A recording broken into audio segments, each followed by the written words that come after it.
Resolute, doesn't quit, doesn't give up.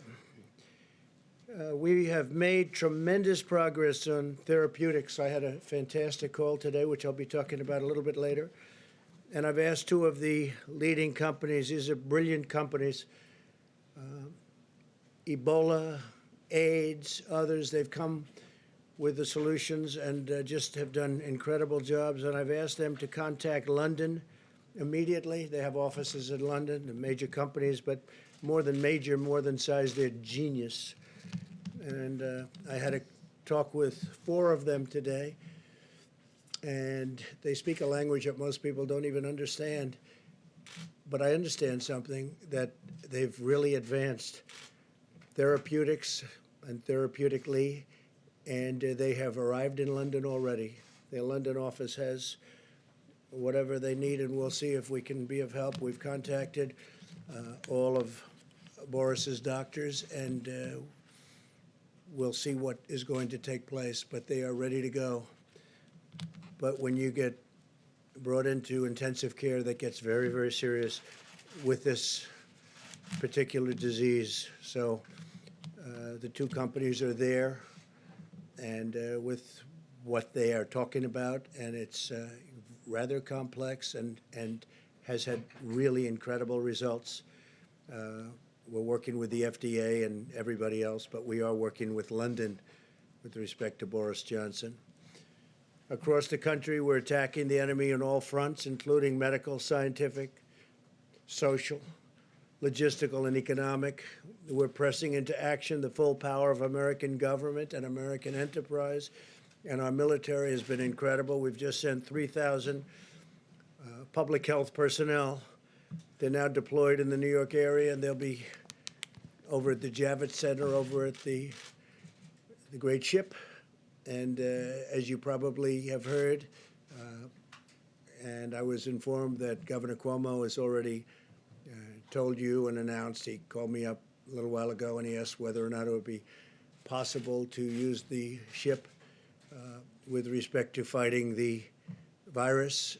And we hadn't had that in mind at all, but we're going to let him do it, and we're also going to let New Jersey, Governor Murphy, we spoke with him a little while ago, and New Jersey is going to use it also because New Jersey is a hot spot.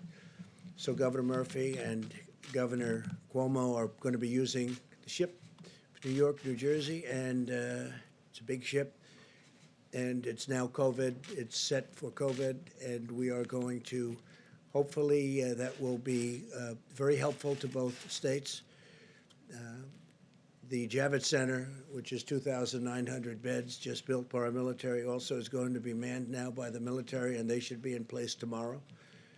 And they'll start sending quite a few people over to the Javits Center. It's convenient. It's right in the middle of everything. So that'll be something great, and we appreciated Governor Cuomo's really nice statements, and likewise Governor Murphy. We have worked very well with both of them, and with, frankly, all of the governors. Vice President Pence had a call this morning with them that lasted for close to 2 hours, and I understand there wasn't a negative person on the call. 50 governors, or just about 50 governors. I think they were all on, from what I understood, and they were very positive about everything their federal government has been doing for them, and you'll hear what that is, and it's rather amazing, actually. Nationwide, the Army Corps of Engineers is building 22 field hospitals. These are big hospitals, and alternate care sites in 18 states. So you have a combination of 22 field hospitals. In addition to that, we're building alternate care sites, which is a little bit of a smaller version of the hospital. And we have a lot of them, and they're going up in 18 different states. In total, we have deployed 8,450 hospital beds from federal stockpiles. And, you know, if you think this is done over a period of weeks, it's incredible, actually. More than 8,000 ventilators have been sent from the national stockpile to our cities and states, backed by the Defense Production Act, which we've used very strongly, very powerfully. so powerfully that we don't have to use it too much, frankly. And it's nice when you don't have to. We're getting more than we ever bargained for. American industry is stepping up. Manufacturers are really going to town, and we have thousands of ventilators being built as we speak, and we have hundreds that are being sent to different locations, and we're ready to roll with almost 10,000 that we have in the federal stockpile.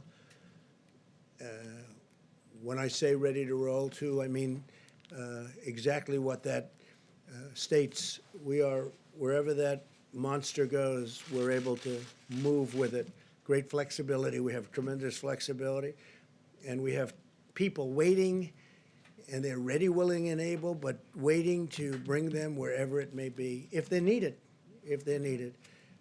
It's possible that they won't be needed, that we're fully stocked, because numbers are coming in where, because of what the American people are doing, we're having fewer hospital visits. I think that could be the case in New York. It could be the case in a few other states. And fewer beds, fewer hospital visits mean fewer ventilators. So we'll see whether or not our original projections were right. But anyway, I had a very good talk with both governors, and I think they're very happy, extremely happy about the what we're doing for them, and especially going all COVID. So that'll take place almost immediately. FEMA and HHS have directly distributed 11.7 million N95 respirators. Think of that. Get the number. 11.7 million N95 respirators, 11.7 million, 26.5 million surgical masks, 5.3 million face shields, 4.4 million surgical gowns, and 22.6 million gloves. 22.6 million gloves. We have also arranged for vast quantities of additional materials to be allocated through donations and existing supply chains. We've also given tremendous medical material and supplies throughout the 50 states and territories. And through Project Airbridge, we have succeeded in bringing plane loads of vital supplies into the United States from overseas. We had an additional 3. These are massive planes, by the way. The big planes are very big, very powerful, and they're loaded to the gills with supplies. And rather than bringing them into our stockpile, as we've discussed, we bring them to all the different locations where they're needed, so we can save a big step and a timely step. Because of my actions under the DPA, I can also announce today that we have reached an agreement, very amicable agreement, with 3M for the delivery of an additional 55.5 million high-quality face masks each month, so that we're going to be getting, over the next couple of months, 166.5 million masks for our frontline healthcare workers. So the 3M saga ends very happily. We're very proud to be dealing now with 3M and its CEO, Mike Roman. I just spoke with him, and I thanked him for getting it done. And Mike was very happy to get it done. Great company. So we're getting 166.5 million masks, and mostly that's going to be for our frontline healthcare workers. Okay, that's 3M. Thank you, 3M. I also want to thank Apple, one of the many great American companies that's really leapt into action.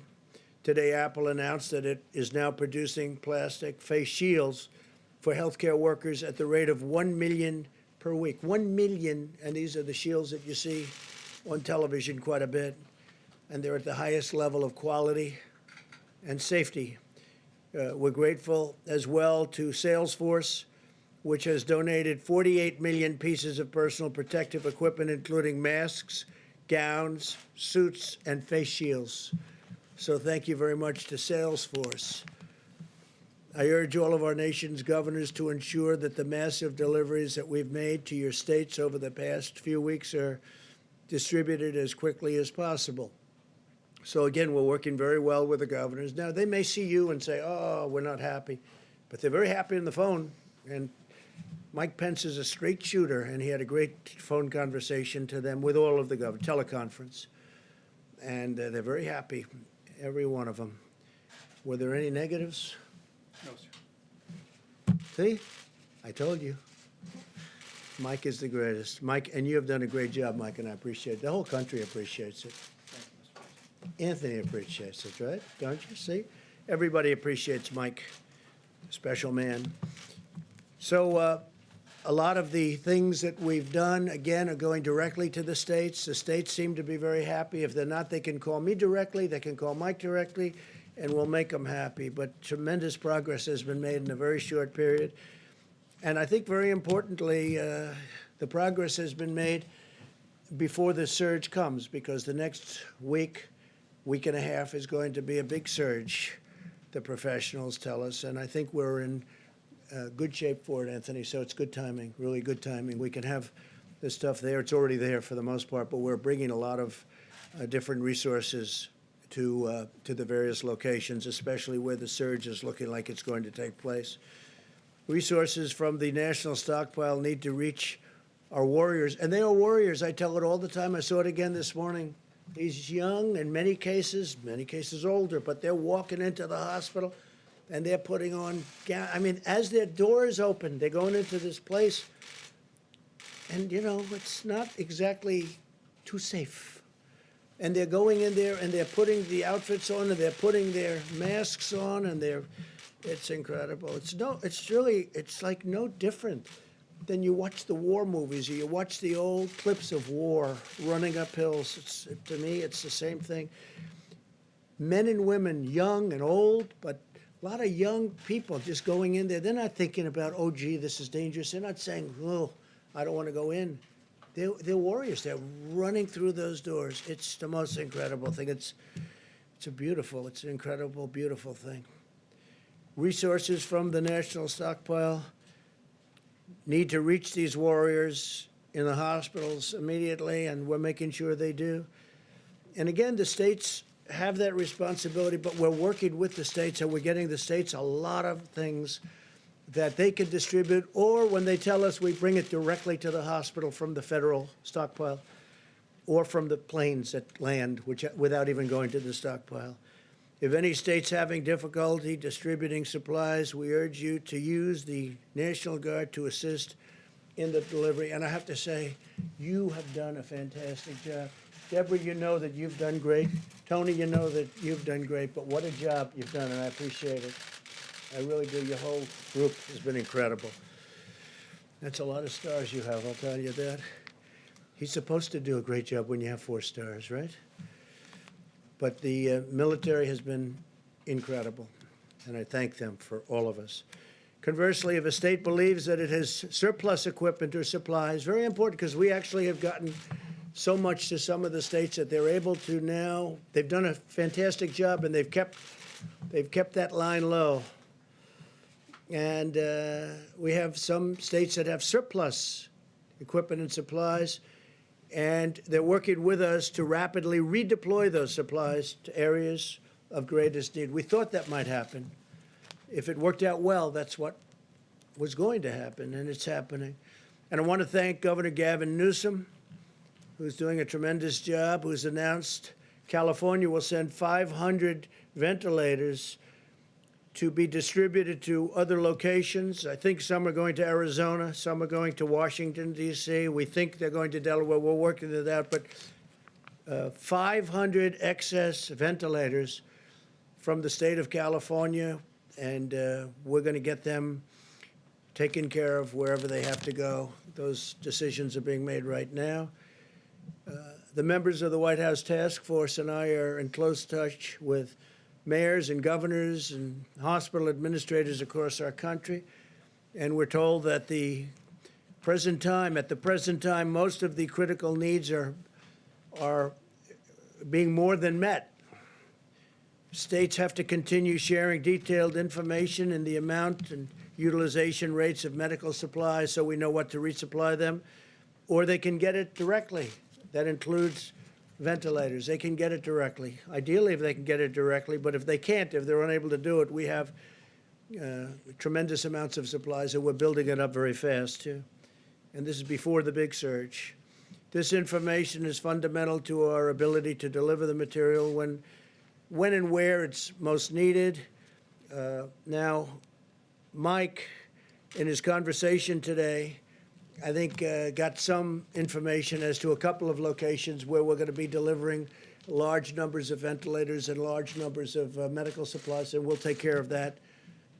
But some of the states are very happy. Even Governor Pritzker from Illinois is happy. Of course, he may not be happy when he talks to the press, but he's happy. He's a very happy man.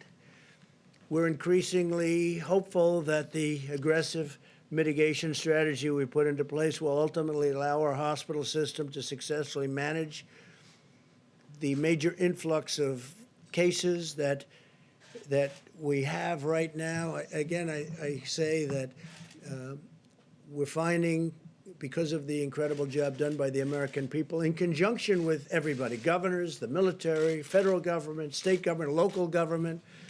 I've had a lot of conversations with New York City and Mayor de Blasio. I've gotten to know him. I didn't know him.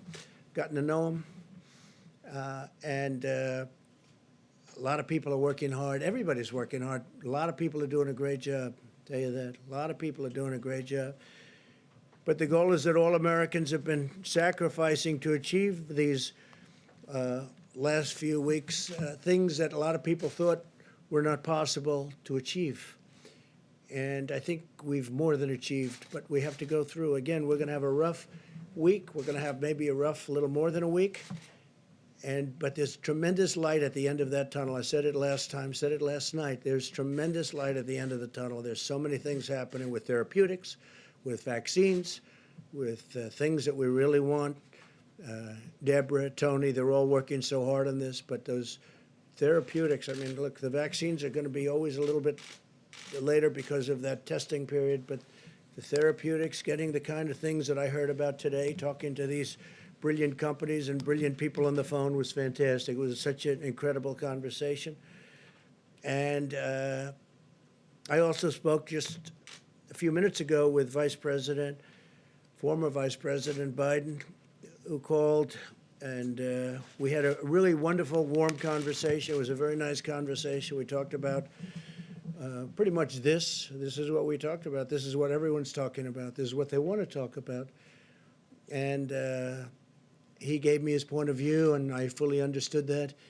And we just had a very friendly conversation. Lasted probably 15 minutes. And it was really good. It was really good. Really nice. I think it was very much so. I appreciate his calling. As we continue our efforts to develop treatments and cures this afternoon, I spoke with leaders of the American pharmaceutical companies, and just to give you their names, Amgen, Genentech, Gilead, Regeneron. These are four of the greatest in the world for doing exactly what they're doing. And currently 10 different therapeutic agents are in active trials, and some are looking incredibly successful, but we have to go through a process. And it's going to be a fairly quick process, I will tell you, based on what the FDA told me. And another 15 are in plans for clinical trials. So they're advancing rapidly. And today, a second company announced that the FDA has authorized its vaccine candidate to begin clinical trials. So you have Johnson & Johnson is already there. I believe they're the one that's first. And now we have a second company that just announced, and was just approved. So we have two companies at that level for the vaccine itself. We've now performed 100, well, if you think of this, 1.79 million tests. That's 1,790,000 tests nationwide. And I think we're going to put up a screen here someplace. Good. They're on cue. They're just on cue. And here it is. This is the process starting on 5 March and ending right there, right about now, right? That's about it. Yesterday. So, and it's going up at a rapid rate. Nobody has done more testing, And one of the reasons why they say, and I think I can say this, Deborah, very strongly, but one of the reasons that we have more cases is we've done more testing. If I went to some of these countries that have, in my opinion, far more people than we do that had the problem, and if we did the kind of testing proportionally that we're doing, they'd have many more cases than us. But we have more cases because we do much more testing. So when you do the testing, you have cases.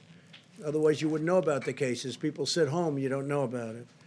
But we have now done 1,790,000 tests nationwide. That's more than any other country in the world. Hence, we have more cases. And that number is growing by nearly 125,000 people per day. Think of that one.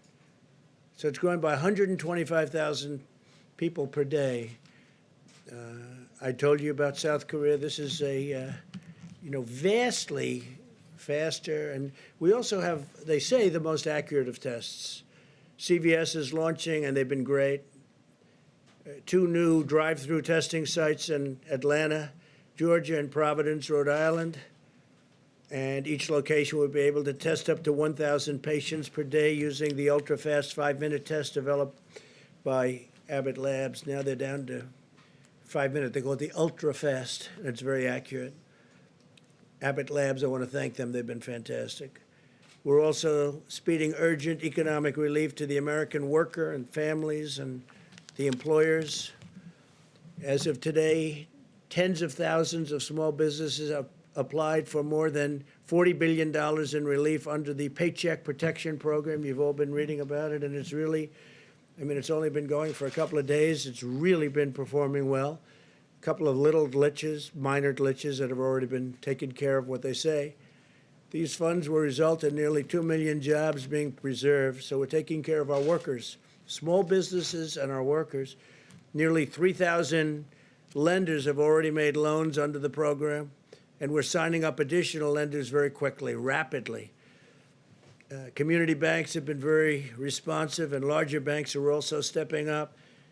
If we run out of funds, by the way, we're already preparing because it's going so fast for the small businesses and their employees. We'll ask Congress to refill it immediately.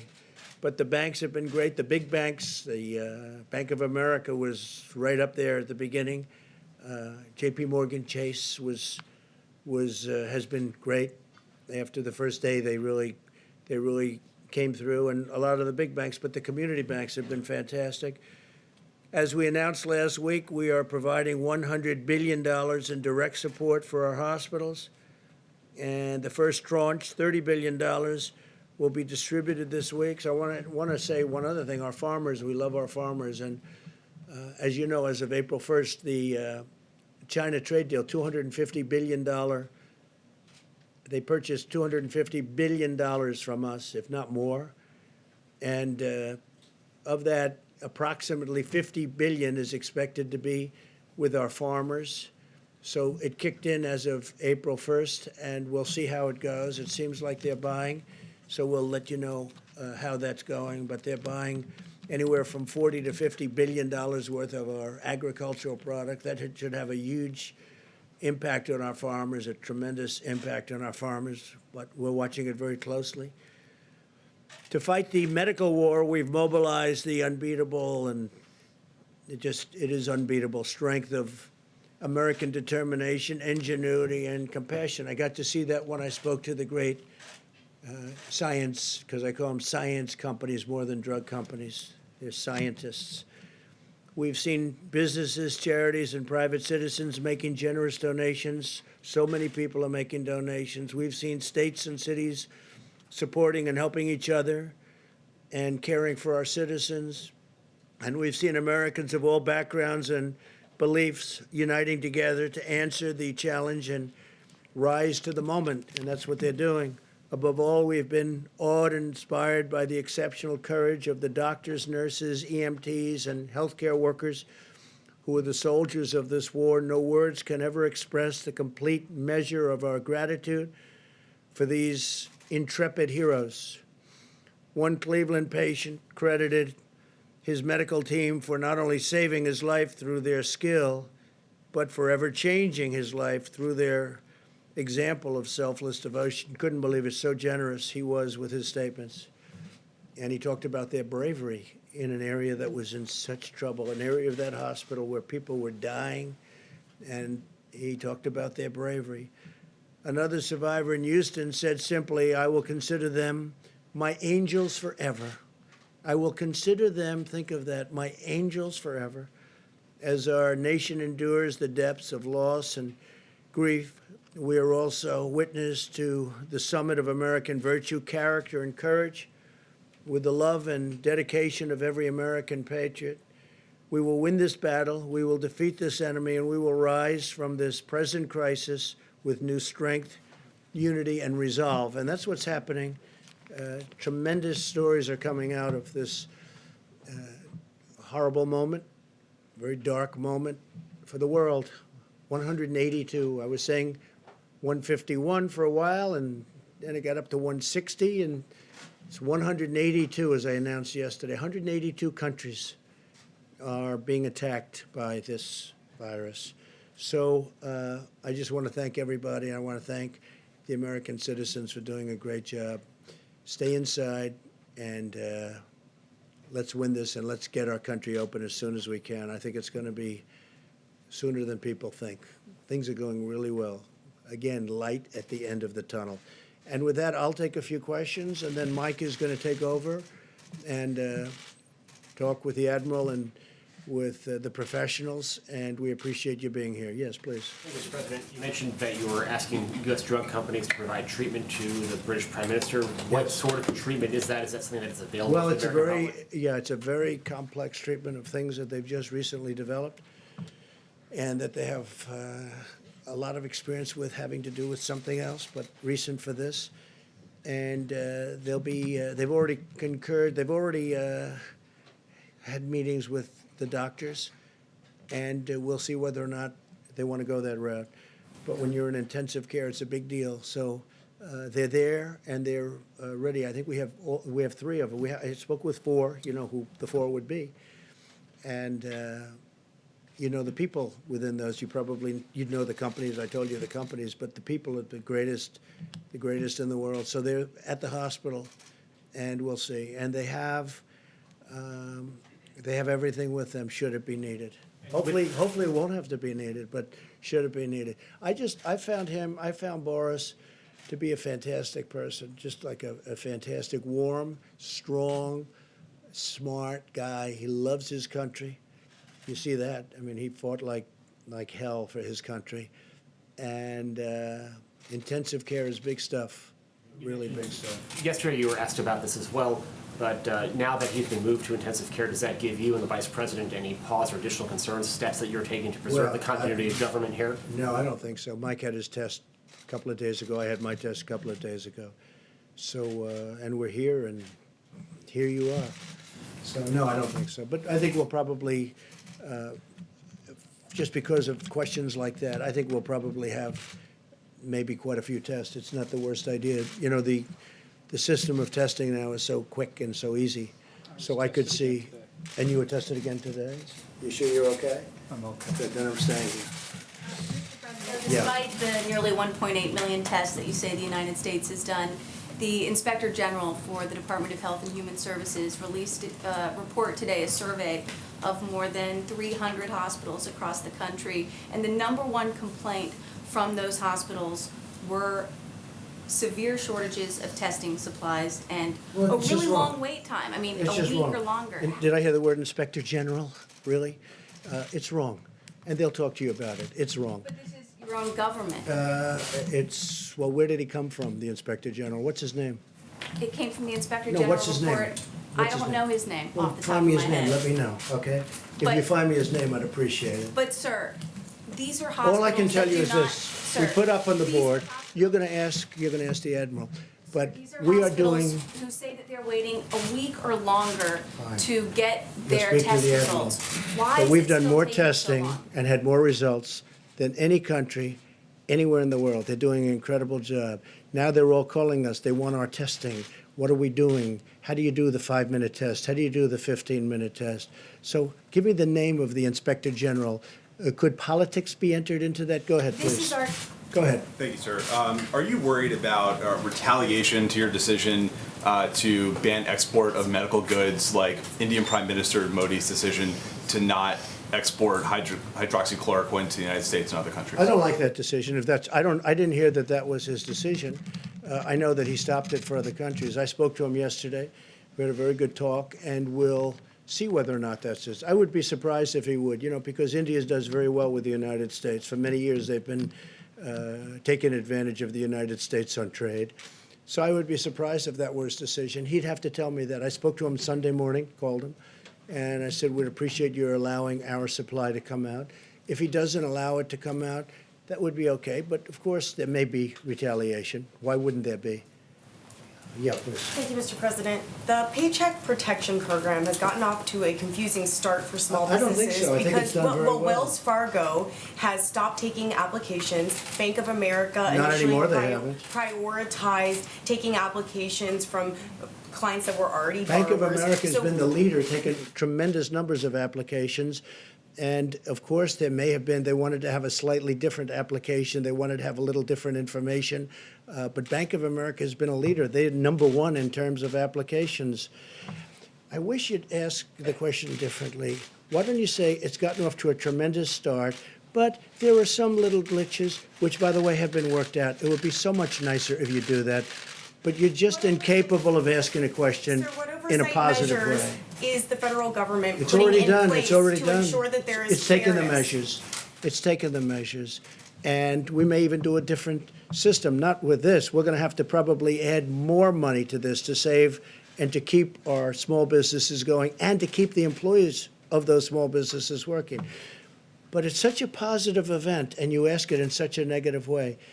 It just, I wish we had a fair media in this country, and we really don't. Speaking of unfair, go ahead. Mr. President, the acting Secretary of the Navy told the crew of the USS Roosevelt that Captain Crozier was either, quote, too naive or too stupid to be in command. Is it appropriate for the Chief Officer of the Navy to be speaking this way about this captain? Is this Well, I the haven't right way- heard it exactly. I haven't heard. I heard they had a statement that was made. If that were the statement, it's a strong statement. Look, the letters shouldn't have been sent, and certainly they shouldn't have been leaked. This is a military operation. I must tell you, I've heard very good things about the gentleman, both gentlemen, by the way. I will say this about both gentlemen. And I may look into it only from the standpoint that something should be resolved, because I'm hearing good things about both people. What might you look into, sir? I may just get involved, if it's okay with you. Who you mean? Yeah, because you know what? You have two good people, and they're arguing. And I'm good, believe it or not, at settling arguments. I'm good at settling these arguments. So I may look into it in detail, and I'll be able to figure it out very fast. But that was a statement. It's a rough statement, but look, Reinstate him look, if you look. decide it was. Letters should not have been sent to many people, unclassified. That was a mistake.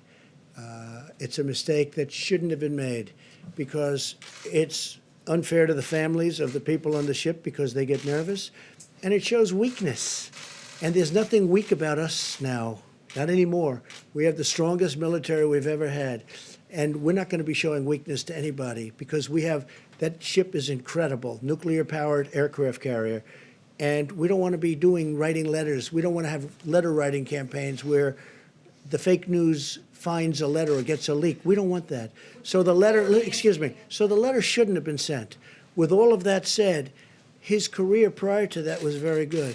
So I'm going to get involved and see exactly what's going on there, because I don't want to destroy somebody for having a bad day. Okay, does that make sense? Okay. Yeah. Mr. President, Vice President Biden's spokesperson said that he made some suggestions to you about actions that you could be taken to He deal did. with the He pandemic. did. We had a very good talk. We agreed that we weren't going to talk about what we said, but we had a very, very good talk. It was a warm talk. I enjoyed it. I hope he enjoyed it too. And it was short. It was 15 minutes.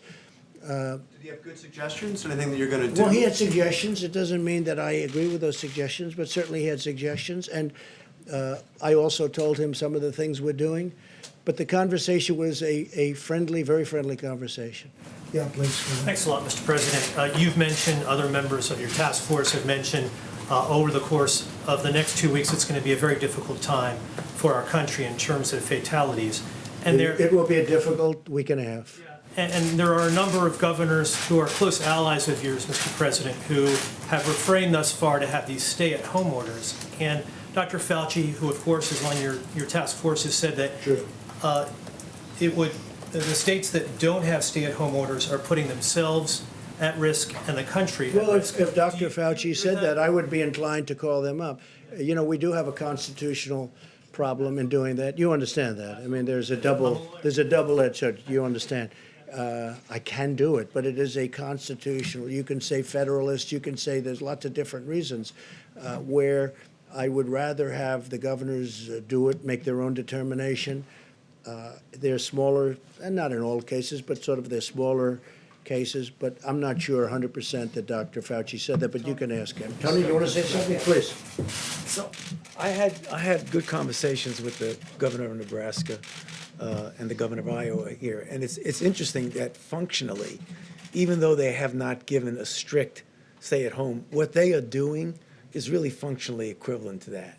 And we had a really good conversation with both of the governors, and when I had mentioned that, I think there was a public response that they weren't really doing anything at all, and they really are doing a very good job, both of them. Those are the only two that I spoke to, but it was a really good conversation, and I want to make sure people understand that just because they don't have a very strict stay-at-home order, they have in place a lot of things that are totally compatible with what everyone else is doing. If I can ask a question, Dr. Fauci, before you. Go ahead. About getting back to normal, you said you wanted to get back to normal as soon as possible. Will we truly get back to normal in this country before there's an actual vaccine that's available to everybody? How do you start lifting the restrictions safely? Yeah, well, John, if back to normal means acting like there never was a coronavirus problem, I don't think that's going to happen until we do have a situation where you can completely protect the population. But when we say getting back to normal, we mean something very different from what we're going through right now. Because right now we are in a very intense mitigation. When we get back to normal, we will go back gradually to the point where we can function as a society. But you're absolutely right. I mean, if you want to get to pre-coronavirus, you know, that might not ever happen in the sense of the fact that the threat is there. But I believe with the therapies that will be coming online and with the fact that I feel confident that over a period of time we will get a good vaccine, that we will never have to get back to where we are right back now. So if that means getting back to normal, then we'll get back to normal. I think that with the therapies, and I think that with the vaccines, which I have total confidence are coming, and I'm dealing with the companies. I'm talking to Johnson & Johnson. I'm talking to all of them. I think that when you add the tremendous stimulus that we're giving, like, for instance, deductibility for restaurant expenses for restaurants and entertainment, the money that we're talking about for small businesses and employees to keep everybody working, and other things that we're frankly working on right now, which are going to be great for our people. I think when you add that to it, I think we could get more than back to normal from an economic standpoint, actually be better, but more than back to normal. But I would agree that we'd love to see a vaccine, but immediately would love to see a therapeutic. And I think we're getting very close. Do you think you'll be able to lift restrictions on April 30th? Right now, I don't want extended to them. comment on that, but I can tell you that we certainly want to try. We certainly want to see what's going on. We're doing very well. Look, you look at those. You look at most places where that you can call it the bump, you can call it the hill, you can call it the mountain, you can call it whatever you want to do it. It's very flat. You take a look, and that was done through mitigation. That was done through a lot of good work, and that far exceeded our expectations before. I mean, people can't even believe how low some of those bumps are, some of those hills are. They're very surprised. Now, you have a couple of tough ones. New Jersey's been very tough, and New York has been very tough. They're crowded in, you know, it's tight, it's tougher. But far exceeding, California far exceeds, Washington State far exceeds. You look at so many of these states, how well they're doing. The 8 states, by the way, and I haven't spoken to the governors, but Tony's so right. They may not have it from the standpoint that they're saying it, but those people are practicing it, and they're doing a fantastic job. Take a look at where they are in terms of the levels, but take a look where they are. So, but if I thought it was something that, and I've looked at him, and I've looked at him very carefully, looked at him today, looked at him yesterday, from a constitutional standpoint, I'd love not to get involved with that. And not from a legal standpoint, just from a moral, constitutional standpoint. Because legally, I can. But morally, I believe in our Constitution, much more so than most people. And I'd love to be able to let the governors do what they have to do. Those states are doing a fantastic job, all 8 of them. They're doing a fantastic job. So we'll see what happens. As for your question, you fully understand what I'm saying, so thank you. Yes, please. Hi, 2 questions if I may, one from somebody outside the room. But first, can I ask, do you think Boris Johnson, when he talked about shaking hands with hospital patients, did he downplay the threat of this virus too much? And do you know exactly what his current Well, I think position is? Boris was looking at it differently. He was looking at it earlier. He was looking at it like ride it out. There were many people thinking about riding it out, meaning, whatever it is, it is. But then you see what starts to happen, and the numbers become monumental, and they decide not to do that. We actually moved early. We moved early because of what we did with respect to the ban on China coming in, and then Europe coming in. That was an early ban, too. And then UK. No, he waited a little while, and he felt that, but he got, he made a decision very quickly thereafter to do what they did, and they've gone to a very strict lockdown. But they're suffering greatly as a nation right now. They're going through a lot. They're a nation that's having a difficult time. But I've gotten to know him. He's just such an incredible guy. It was just so shocking to see that, because you know what that means. Intensive care is a big deal with regard to what we're talking about. That's a very big deal, very scary deal. Yeah, please. Yeah. Just somebody who can't be in the room due to social distancing has asked me to ask a question. It's Thomas Howell of the Washington Times. How many health workers in the US have become infected with COVID-19? And if the answer is not known, will the CDC be publishing that data Yeah, I soon? could get you that information. I think they'd probably be willing to give that, right? Yeah, we could get you that information. Jeff, please. Mr. President, OPEC is meeting on Thursday, and Yeah. they have said that they are willing to make a cut in production if the U.S. chips in as well, which suggests that they want you to ask U.S. producers to do an Well, you're the first orchestrated one that's cut. told me that. I don't know. We'll have to make that decision. And maybe we will, maybe we won't, but we'll have to make that decision. But you would- I think the cuts are automatic. If you're a believer in markets, I can guarantee you there's a cut from pre this condition. Look, this happened because of the virus. The virus knocked out 40%. It went down in 1 hour. I mean, literally, when places closed up, you're talking about a 40% cut. No, I think it's happening automatically, but nobody's asked me that question yet, so we'll see what happens. But you would I'll let you know on Thursday evening. All right, that's the deal. But Okay. you would consider asking U.S. companies to Well, I think reduce. it's automatic, because they're already cutting. I mean, if you look, they're cutting back, because OPEC is asking it's market, for it's demand, it's supply and demand. They're already cutting back, and they're cutting back very seriously. But if OPEC is asking for a signal from Well, the nobody's U.S. asked me that, so if they ask me, I'll make a decision. Okay? But again, it's happening anyway. Yes, please.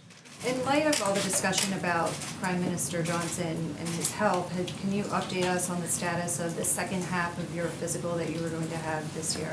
Yeah, so I had a physical. The first half was very successful. I did it on a day when I was in the White House, and we were able to do that, as the doctor reported. And I have the second half of the physical different. Probably is done at Walter Reed, and I'll do that at the appropriate time, but I feel very good, and according to the doctor, very good shape. And can I just ask you again on the idea of a national stay-at-home recommendation? What is giving you so much pause about making I a told recommendation? you. He understood very well. I appreciate your understanding. It's not an It's order, called just a the Constitution of the recommendation. United States, and I'd rather have, if possible, for the governors to make the decision. If a decision was very necessary, and they have done a good job, and Tony said it better than anybody, they are doing what we're asking them to do without having to put the seal on it. But I will say, if I thought it was necessary, I'll do it in a heartbeat. Do you agree with the Georgia governor opening the beaches? Opening what? The beaches? I haven't seen, I'm going to have to see to what extent. I'm going to have to see how many people you're talking about. Are they crowded? Are they packed? Are they not packed? We'll have to take a look at it. Right now, it's very early for beaches in Georgia. So it's right now, very early, so I'll take a look at it. He's done a very good job as the governor. He knows what he's doing, but we'll have to take a look. It really does depend on, how crowded it may be. But I will talk to him and I will ask him that question. I would ask him, yeah, please. Mr. President, you said last week that you were considering travel restrictions around hotspots. Is that something that's still on the table, and at what point? We're looking at it, and the airlines have been cutting their routes. You saw that yesterday. They announced big cuts in routes. We need some flights for emergency use for military people. We need some flights for medical people, and there are very few flights, as you know. And the flights that are going out are, I think they said they're 3 to 4% full. You have 3% of the plane is occupied, so it's they're very, very generally very, very empty planes. But it's good to have. It's a tiny amount of flights relative to the overall, and we need them also for medical workers. Otherwise, we're going to have to do a whole big thing with our own planes. So they're done for a reason. There's also testing done when people get onto those planes, and also when people get off the planes. If I can follow up on this question of the HHS Inspector General, and by the way, her name was Christy Grimm, and it wasn't so much her opinion, but they interviewed 323 different hospitals. Well, it still could be her opinion. When was she appointed? When was she appointed? I'm not sure when she was Would appointed. you do me a favor? Let me know. I'll check. No, on let me that. know now. I have to know now, John. Let me know now. But the point Because is- we are doing an incredible job in testing. We are doing a better job than anybody in the world right now in testing. There's nobody close. And other nations admit this. Other nations have admitted it very strongly. Other nations are calling us, wanting to know about our testing.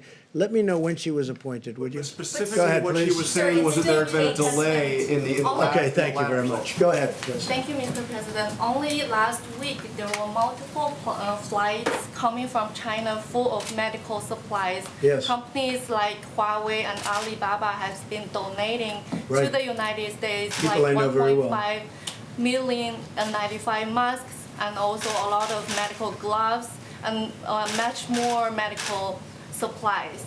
Sounds like a statement more than a question. And Chinese Ambassador Cui Tiankai last night wrote an op-ed on New York Times calling to cooperation with the United States. So are you personally working directly with China? We just signed a trade deal.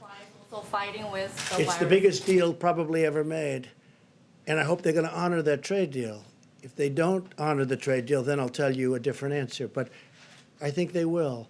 They're going to spend billions of dollars for agriculture. They're going to spend billions of dollars for many different things, whereas Well, China medical never spent supplies. money in our country. We spent money. We had a deficit, a trade deficit with China for years of $500 billion, $400 billion. We had the biggest trade deficits in the history of the world with China. Now China's going to spend a lot, has agreed to spend $250 billion, many billions of dollars in our country, much of it going to farmers and manufacturers. So I'll let you know. I mean, I hope they're going to honor the deal. We'll find with out. China, are you cooperating with I don't China? know. Who are you working for, China? You work for I'm China, or are working you with a for Hong newspaper? Kong. Who are you with? Hong Kong Phoenix TV. Who owns that, China? It's Is it owned by based in China? Hong Kong. No, is it owned by the state? No, it's not. It's a private-owned company. Okay, good. Okay. Look, I'll let you know. I'll give you a good answer to that in a few months. I wanted to see what they do. Because it's time for them to help us, okay? It's time right now for China to help us. And hopefully they do. And if they don't, that's okay too. But we signed a deal. It was signed with great goodwill and spirit. And it's time that our farmers benefited, our manufacturers benefited, and we'll see whether or not that deal is honored. And I think it will be, because I know President Xi, who I like and respect, and I think he will honor the deal he made with us. It just went into effect 4 days ago. I will see whether or not. In fact, I called up just a little while ago. I said, how are the farmers doing with respect to China? Are they buying the product as anticipated? And the answer was, yeah, I think so. But it wasn't the most positive, but it was starting. The deal just started.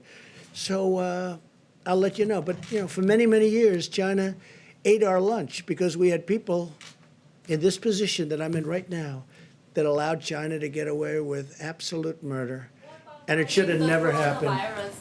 But we are now dealing with China. We'll see what happens. Yeah, please. Mr. President, Wait. I'll tell you How when many she do you was want? appointed. How many do you want to ask? So I was going to answer your question you asked me. She was appointed in January of this year to her current position Good. as the Principal Deputy Inspector Okay, General. we're going to take a look at it. Go ahead. I know you don't want to talk On the Don't- issue don't of interrupt. He's on the issue talking. of small business loans, sir, you said that businesses have applied for $40 billion in loans, but can you tell us how much of that money has actually gone out to the small businesses? I can't tell you, but I know it goes out very quickly once the loan application's approved, and the process is very fast. And you have to understand, these are banks, and that's what they do, but they were swamped. They were actually swamped. Okay, go ahead.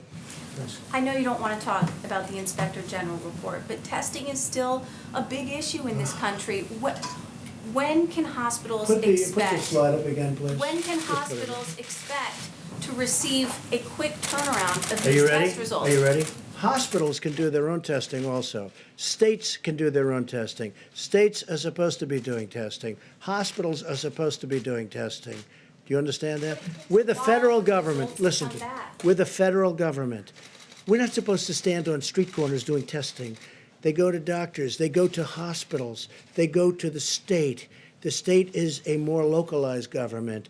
You have 50 of them, and they can go 50 within here. You also have territories, as you know. And they do the testing. And if you look at the chart, if you take a look, did they put it up? Yeah. Just take a look. And these are testing, and the results are now coming in very quickly. Initially speaking, the tests were old, obsolete, and not really prepared. We have a brand-new testing system that we developed very quickly, and that's your result. And you should say, congratulations, great job, instead of being so horrid in the way you ask a question. Please, go ahead. Mr. President, today. Yeah, I'd love to have the Admiral speak to that question. Yes, it's a great idea. So I can talk a little bit more about testing later on, but as the President said, 1.79 million tests have been done, and this does not count the hundreds of thousands of tests that are done within hospitals that are now currently not reporting, so I'm sure we're well over 2 million. That Inspector General report was done here, 23rd, 24th, during our ramp-up period, quite a long time ago.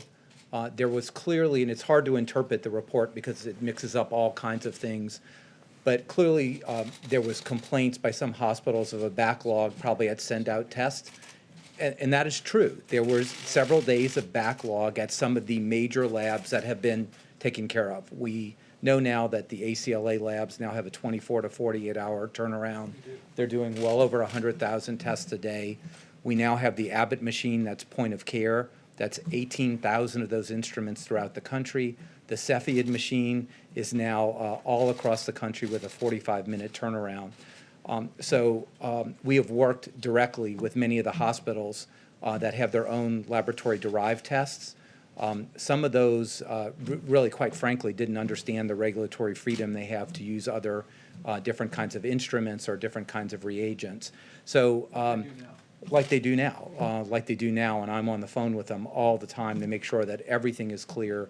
We have a 24-hour call number. But that's what it was there for.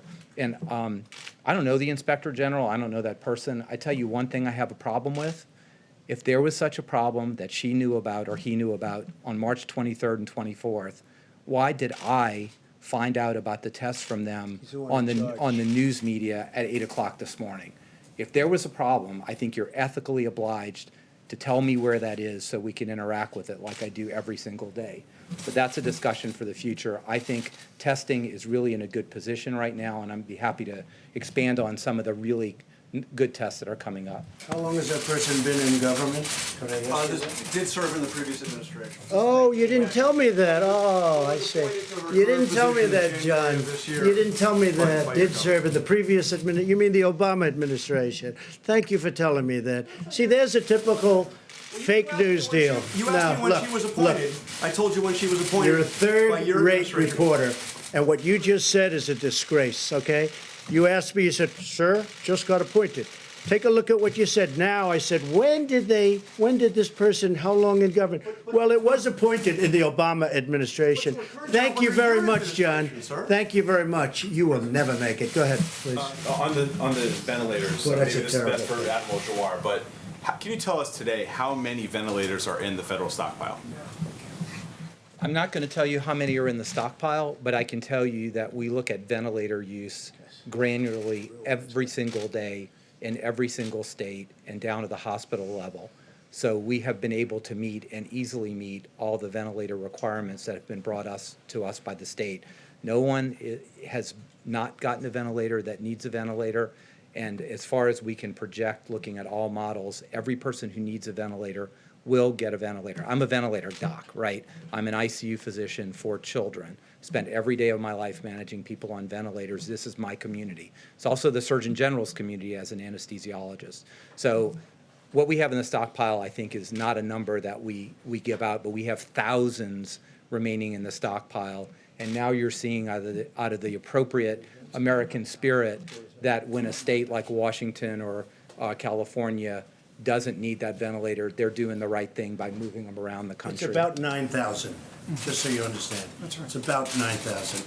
And by the way, you didn't tell me also that this Inspector General came out of the Obama administration. You didn't tell me that either. So everybody up here. Okay, please, go ahead. Go ahead. I'm looking, sir, just quickly here, I'm looking at this Inspector General's bio. She appears to have served in government since 1999, but I was hoping to ask you about your call with former Vice President Joe Biden. Is there something that you learned on that phone call, and has that changed your No, opinion? I understood his views before the call. Has that changed your opinion about speaking to people I like... just think he's I think he's a nice man. I've always thought he was a nice man.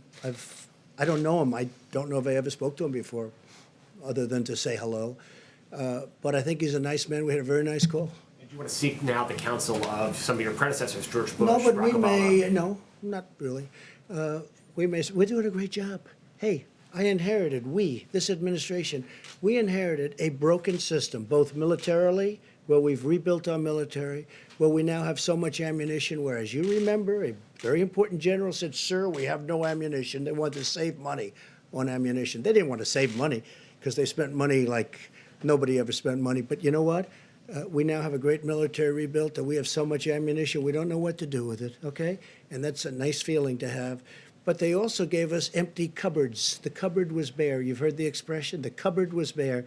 So we took over a stockpile where the cupboard was bare and where the testing system was broken and old. And we redid it. And frankly, it would be okay for a small event, but not for a big event. And they had a chance to do it. Somebody said that a certain person, I won't tell you, but a certain person said this will happen. And that's true. The problem is that person never did anything about it. Previous administrations, they never did anything about it. You know, we all know all about pandemics and all of the things that we're seeing now, but nobody thought it was going to happen. And if we did think it was going to happen, the problem is nobody did anything about it. We did. We have rebuilt the system, and now we're a fine-tuned machine. We built thousands of hotel beds for New York. We moved a ship in that now we're going to make for COVID-19. We are going to make it so that people having this horrible thing happen to them will be able to use the ship. The ship, as I said, is going to be shared with New Jersey, New York and New Jersey.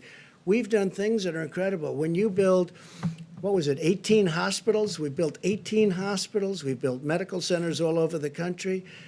And when you have Gavin Newsom and other governors who really have been very nice and generous in their statements, because they make the statements to the press, not just to my face.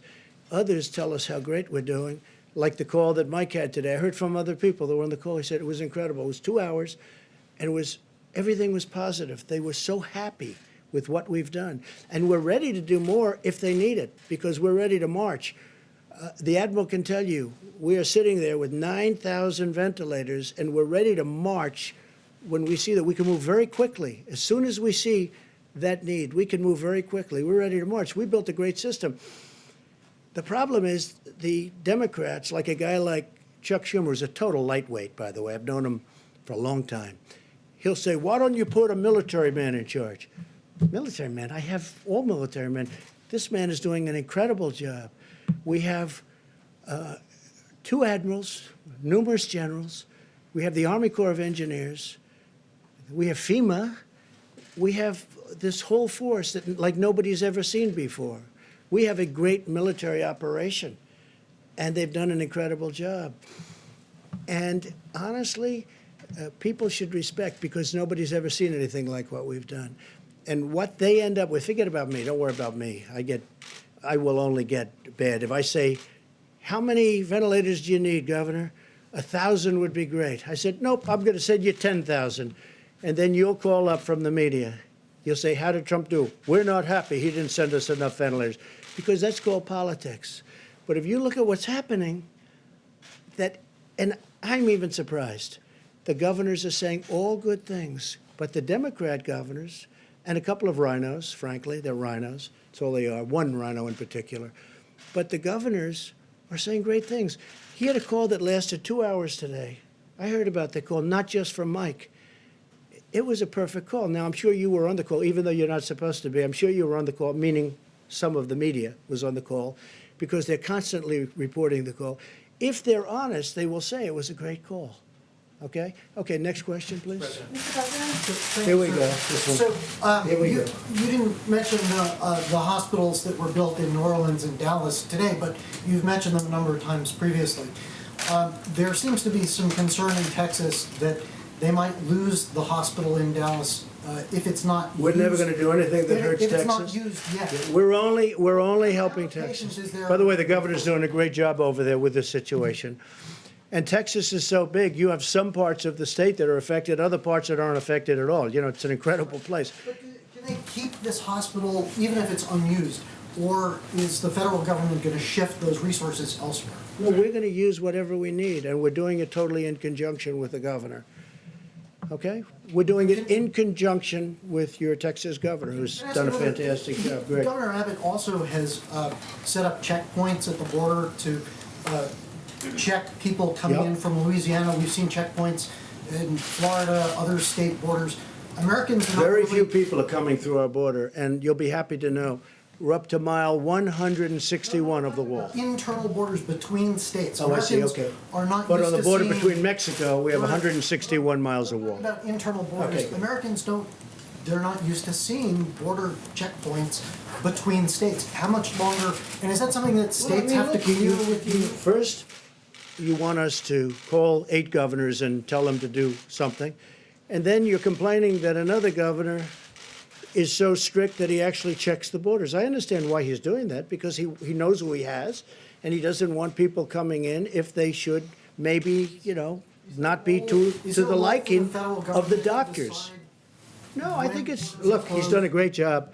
He's done a great job with this case, as have many other governors, but he's done a great job. One of the things I thought you were going to say is we've been very tough on our southern border, as you know, very, very tough. And part of that's because of the fact that we have so much, when you talk about 160 miles of new wall, nobody's coming through that, nobody, not even close. And we're building it rapidly. We will have, early next year, we'll have close to 500 miles of wall, which is what our goal was. Please go. You mentioned Senator Schumer just a moment ago. He had a conference call today, and he said that he believes that a COVID-4 relief bill will be necessary. Do you share that belief, and what would be contained in such I a bill? don't know necessarily, but I certainly want to listen. And what I want to do is 2 things. A real infrastructure, not a Green New Deal, the carbon footprint. I'm not looking for the carbon footprint. We want to put people to work. But and frankly, for so many years, we've let our infrastructure go to hell because we were wasting all our money in the Middle East and other places, okay? I want to rebuild our country. I don't want to rebuild. We're tired. We've rebuilt, if you call it that. We're destroyed, frankly. What we've done is so crazy. What we have done, the direction that this country has taken is so sad. But we're in the Middle East for $8 trillion. And if you want to fix a pothole in a highway, you can't do it because they don't want to give you the funds. So we want to have an infrastructure bill, a real one, like in the vicinity of $2 trillion to completely rebuild our roads, our bridges, our highways, our tunnels, everything. And I'm totally open to listening to that. I'm also open to listening to and even putting forward, because we're going to be putting something forward, more money for our citizens, because they've gone through trauma. This has been trauma. This came out of nowhere. And I say it, and I'll say it again, we had the greatest economy in the history of the world. We had the most people working in the history of our country, almost 160 million people, far more than ever before. And then one day, our professionals correctly came to us and they said, sorry, sir, we have to close down our country. And I said, say it again. Say it again. We have to close down our country.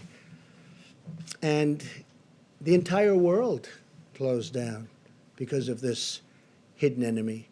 No, we're going to take good care of our people. It was not their fault. Dr. Birx to clarify something that she said on Saturday, Go sir. ahead. Yes, please. May I ask Dr. Birx to clarify something that she said on Saturday?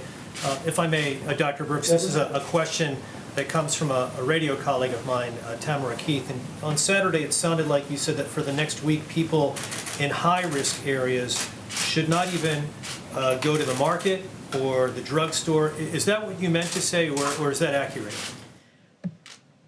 You know, out of respect for every single healthcare worker that's on the front line, whether they're a nurse, a doctor, a respiratory therapist, the phlebotomist, the persons who come in the rooms to clean, you know, out of respect for them, we as Americans should be doing everything possible. And what I meant was, if you can consolidate, if you can send one person, the entire family doesn't need to go out on these occasions. We really need, this is a highly transmittable virus. We've been saying that we want every American to know that what they're doing is making a difference, but we need to have solidarity of commitment from everyone to really, so, you know, maybe once every 2 weeks we can do a grocery store and pharmacy shop for the entire family. So it was really about, we have to do everything we can. I know I see on the TV stations the level of human suffering in the hospitals. Dr. Fauci and I and Admiral Giroir have spent our lives taking care of others. We need to take care of each other now as Americans and do everything that's in those guidelines. And I know they're tough. I know incredibly how tough they are. My grandchild of 10 months got a fever of 105 this weekend. I'm the doctor, and I couldn't get there. I mean, so I'm trying to explain to my daughter how to listen to her lungs, how to listen to her lungs, So and then the baby's lungs. You did not get there? I did not go there. Good, I'm very happy with that. Because of you two. I mean, when you can't take that kind of risk with the leaders of the country. Your grandson's okay? So, daughter, but she's That's coming a lot out of of it. temperature, 105. Yes. But, you know, we're all, and that's just an illustration that I know you all are making sacrifices, and I guess I want everyone to take this seriously. So that was really a call of seriousness of how important this is and how we're starting to see the impact, but you can see what can happen when you come at this a little bit too late. And that's why the message, before you see it, before you have to see your hospitals and your emergency rooms overwhelmed, it is on us as a member of this community, of this country, to do everything possible to save one another. And so that was really what I was saying, and I will continue to say that, because I do believe it's making a difference. You can start to see it making a difference, but we have to do even more right now, because that will predict where we are 2 or 3 weeks from now. Thank you, Deborah. And it is making a big difference. I saw where Governor Cuomo was a little bit upset today over the weekend. A lot of people outside, and they were pretty big groups of people. I saw that. I noticed that, and he wasn't happy with that. And I could understand that. Look, we have a short period of time. Hopefully, it's a short period of time to go, and let's get it done. Let's get it done. Kristen, did you have a question? Yes, I did. Thank you. You're so Quick quiet follow to, just got here. Because you have your own show. No. Quick follow to the question about legislation. I know there's discussion about a phase 4, but are you also looking seriously at a second round of direct payments? And are you putting discussions on a potential phase 4 on hold for now while you pursue that? Well, I was opposed to the way of distribution, money distribution through, as you know, unemployment and through the state offices, because they have very old, not all of them, but many of them have 40-year-old equipment, as I've said. and it makes it very difficult. But that's what they're looking, that's what they want to do. That's the way it's mandated to do. I thought it would be better if we did a direct payment system, but the Democrats really wanted it, and I think they had some help from a couple of people that I would have, had I spoken to them, I would have convinced them otherwise, I really believe. But it's getting out, and the federal government has done its job. All we can do is give this massive amount of money to the states. The states then are responsible to distribute it, a little bit like we're talking about here. But the money will be right on time from the federal government. Then the states have to do their job in getting it out. There need to be a second round of those payments. you would say. We could very well do a second round of direct. I would do it direct. Is that under serious discussion right now? It is absolutely under serious consideration. And in terms of Chuck Schumer, he also said he spoke to your chief of staff about potentially appointing a czar to oversee the supply chain. Is that something that you would But we consider have people doing? that are so talented. I know the people he suggested. They're wonderful people. They worked here. They're wonderful people. He's just doing that because it's politics. Because you know what? Person right now, Mr. We have many, depending on what. In terms of testing, this gentleman right here. You know who the point person is? This gentleman right here. He's the one in charge of the task force. But Mike, you may want to tell him about them, because this is really a military operation. Mr. Vice President, in terms of the supply chain. Let me answer your first Please, question, if I may, because it's a very good question, and I spoke to Senator Schumer night before last about just that. When the president signed a declaration of national emergency, he stood up FEMA as the lead agency implementing his policy to marshal a whole of government response. And under FEMA, we provide federal support. The state manages the healthcare response, and healthcare providers and first responders implement that response on a local level. Our lead on this issue in implementing it is Administrator Pete Gaynor. But the man managing all of the supplies, and you heard a presentation this weekend about our air bridge, what we also call the control tower. We literally, with Admiral John Polovchik at the helm of our logistics effort, we have visibility now on all the supplies that are moving across this country and into this country from around the world. It really is extraordinary. I mean, when the president tapped FEMA to lead this effort, we essentially wanted to say, we want to organize this in a military fashion. And we tapped really someone who is widely regarded as the #1 supplies and logistics military officer to do just that. He really is an extraordinary individual. Admiral Juarez has known him for a long time. And to be working with Admiral Polovchik, we speak every morning. Our team reviews the data. We go over that with Administrator Gaynor and Admiral Polovchik. We talk about an extensive team that's identifying supplies around the country and around the world. And then, as we were explaining to governors today, we work with the requests that are coming in from states with a priority on the areas that are dealing with widespread outbreak, like the greater New York City area, New Jersey, Louisiana, focus on Detroit, focus on Chicago and Illinois.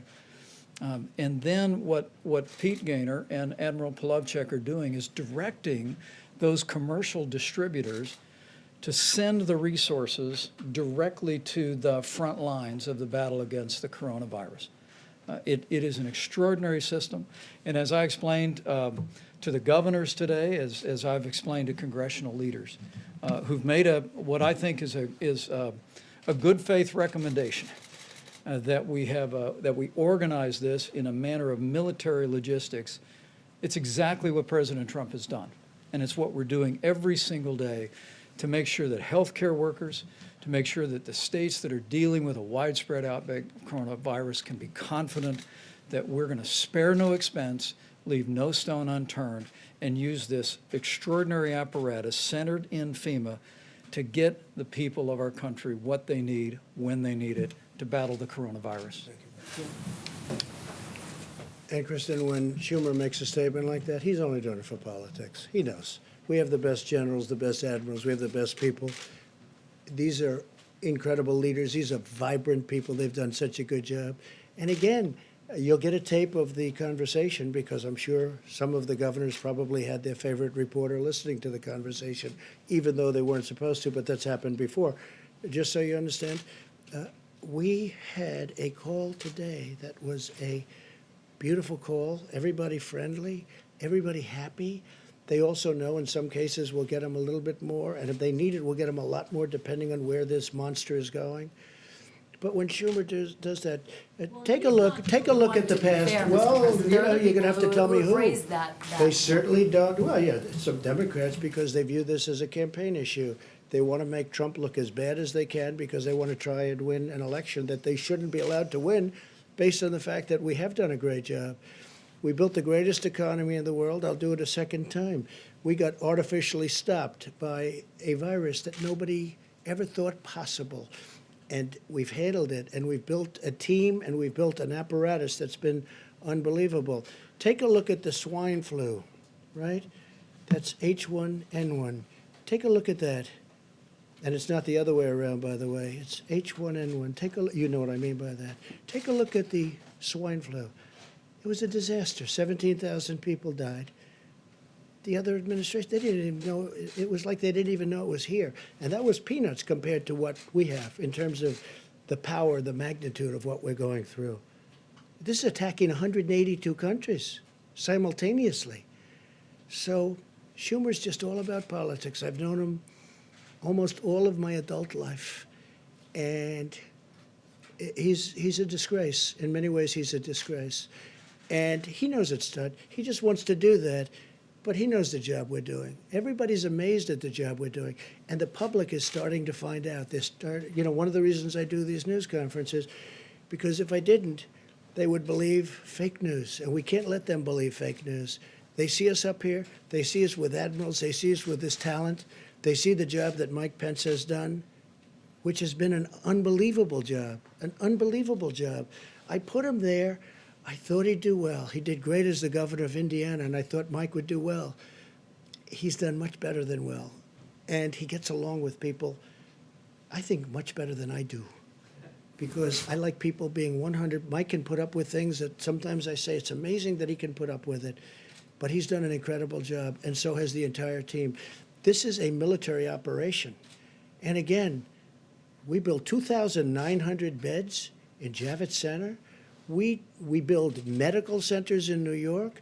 In Chicago, we built 1,000 beds, much more now, in McCormick Place. That's their big convention hall, the equivalent of Javits Convention Hall. Big McCormick Place, fantastic place. By the way, the mayor of Chicago, at least on the phone, is extremely happy with what we're doing, thanking us, has a great relationship with Mike, thanking us. And I just wish the politicians would say to you what they say to us, really. And it's a good question. Do you have one? Yeah, please. Yes, Mr. President. And we'll get to A national security question and then a question about Governor Cuomo. The national security front, to the extent that you can comment on this, your administration is making heavy preparations to move against the cartels in Latin America right now. And could you said expand? Latin America? Yes. Yes. Could you expand on the reasoning of why now? Are there supply and Yeah. logistics especially weak? Is it political? Yeah. What's the reasoning? It's a good question. We've moved a tremendous number of boats and ships to the area of, different areas of exactly where you're talking about, because we're tired of drugs pouring into our country from other places. And we're tired of seeing drugs pouring into different parts of Latin America, South America, and just coming into our country. Now we've got them stopped at the border, and they're trying to do it by sea. So we stop them at the border and frankly, with the help of Mexico. Mexico right now has 27,000 soldiers on our southern border. They never had any soldiers. They're doing that because I've asked them to do it. That's the only reason they're doing it. They have 27,000 soldiers. So now they're trying to bring it in by boat and by ship, the drug lords and the people doing drugs and trying to destroy our country from inside with drugs. And we're hitting them very, very hard. And that's why we're doing it. Activities that U.S. assets are targeting, or Say it? is it beyond narcotics? Are there other illicit activities that Well, U.S. assets are there targeting? are the activities of human trafficking, and especially with respect to women. And as you know, proportionally, it's mostly women. And it's a No, that horrible wasn't thing. It's a particularly horrible thing. opportunistic? And there's never been a time like it. And it's because of the internet. And this is all over the world. But for the most part, they're coming through, in this country, they're coming through the southern border. But we're hitting them very hard. They have tremendous illegal trafficking in women and children also, but mostly in women. And it's illegal, and it's horrible, and it's disgraceful. And I've seen things that are an absolute disgrace. And we're trying to knock them out, and we're knocking them hard. And again, I want to thank the president of Mexico because he has really stepped up to the plate. 27,000 soldiers. They've never had any soldiers on our border. And I did that because the Democrats will not approve anything to stop, because they want to have open borders. They want to have all these people flowing through our border. And in many cases, they're sick. They have problems that you don't want to know about. Or they're criminals in many cases. Not in all cases, but in many cases. And they don't want to have, they want to have open borders. They want to have sanctuary cities. So they protect criminals. And I don't want to have it. And Joe Biden does want to have that also, as you know, because he said that during numerous debates. I want to have strong borders. And I don't like protecting criminals with sanctuary cities. But we're doing it for drugs. We're doing it for human trafficking. We're doing it because you have to do it. We either have borders or we don't have a country. All right, go ahead. Why did he move? Mr. President, on the question of antibody testing, which is FDA approved now but not widely available yet. I know the Admiral said by May you expect to have millions available. How are we going to prioritize who's going to get the antibody tests, and what is that going to show you? Do you think that's going to be immunity? I mean, I have an answer, but I'd rather have the Admiral answer that. So let me clarify, and I know you probably understand this, is the antibody test does not tell you if you have the active virus in your nose. If you're positive for the antibody, it strongly implies, it means that you have had the virus before. And to the degree that we know of medical knowledge, you will probably, highly probably, be protected against getting the virus again in the future. So I want to make something clear. There's no antibody test approved, okay? Approved is not a word we talk about. There is a test or two that has received emergency use authorization, and many, many, many others out there that have not gone that way yet. And I want to take this opportunity to caution.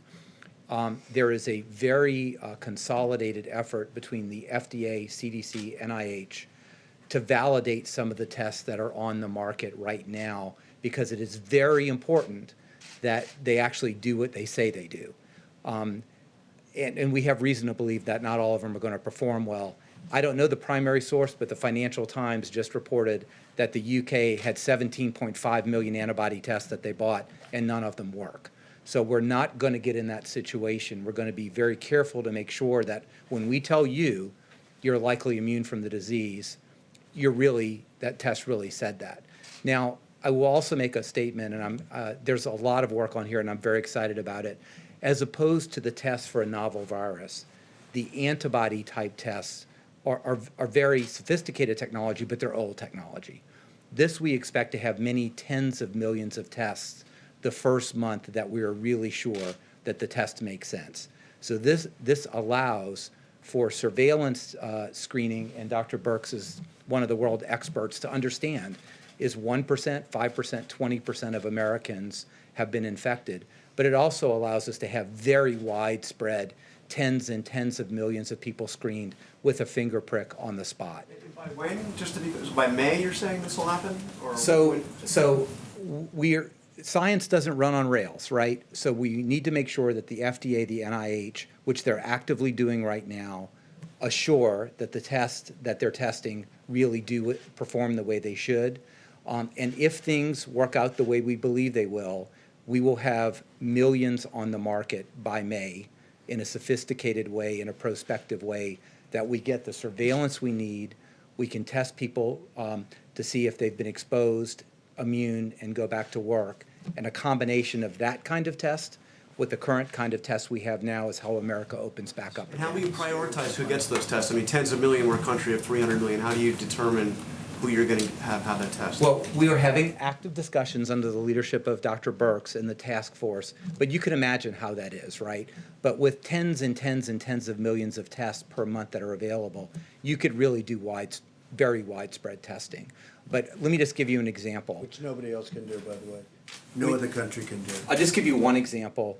It would be very important to know if the virus is still circulating here, whether, for example, a healthcare worker or a long-term care nursing home worker is immune from the virus and can't carry it.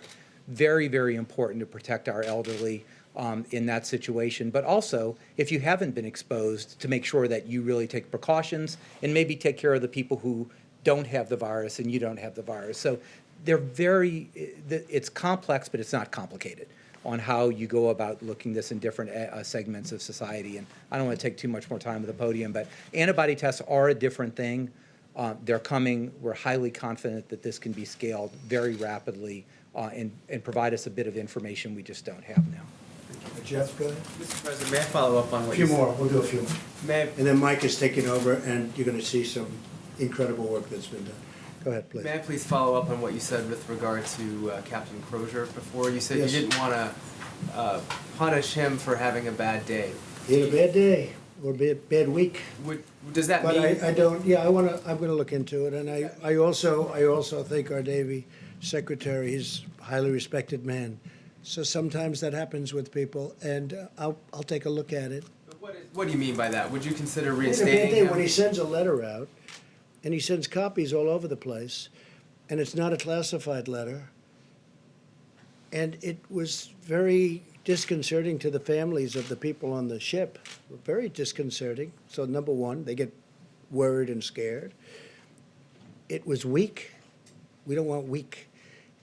But I'm going to take a look because I think he, looks to me like he's an outstanding guy. I looked at his just a little while ago. I looked at his file.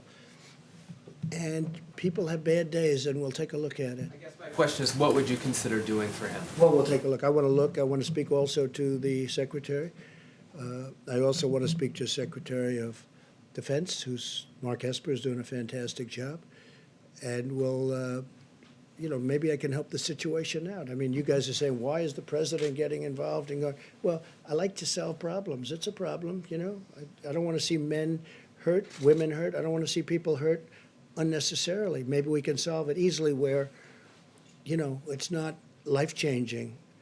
But he did a bad thing. Sending a letter out, and many, many copies, as you know. I don't know, I heard 28 copies, I heard a lot. That's a lot of copies. Plus, the letter was 5 pages long. I haven't read the letter, but I think it was 5 pages long, single-spaced. That's a lot of writing. He's the captain of a ship. He's a very important person of a very expensive ship, a nuclear-powered ship. He should be writing letters like that.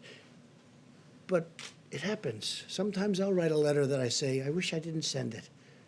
Not too often, but it happens. Mr. President. Go ahead. Yeah, go ahead. Quick follow-up on that, because the acting Navy Secretary, and I know you were asked about this, but I just want to try one more time. He did say in remarks to soldiers on the USS Roosevelt that Crozier was, quote, too naive or too stupid to be in command if he didn't think that writing Well, that I don't letter want was to a comment bad. on what he said. I understand. Different language, Mr. It's President. tough language, but I don't want to, let's not get into that. It's tough language.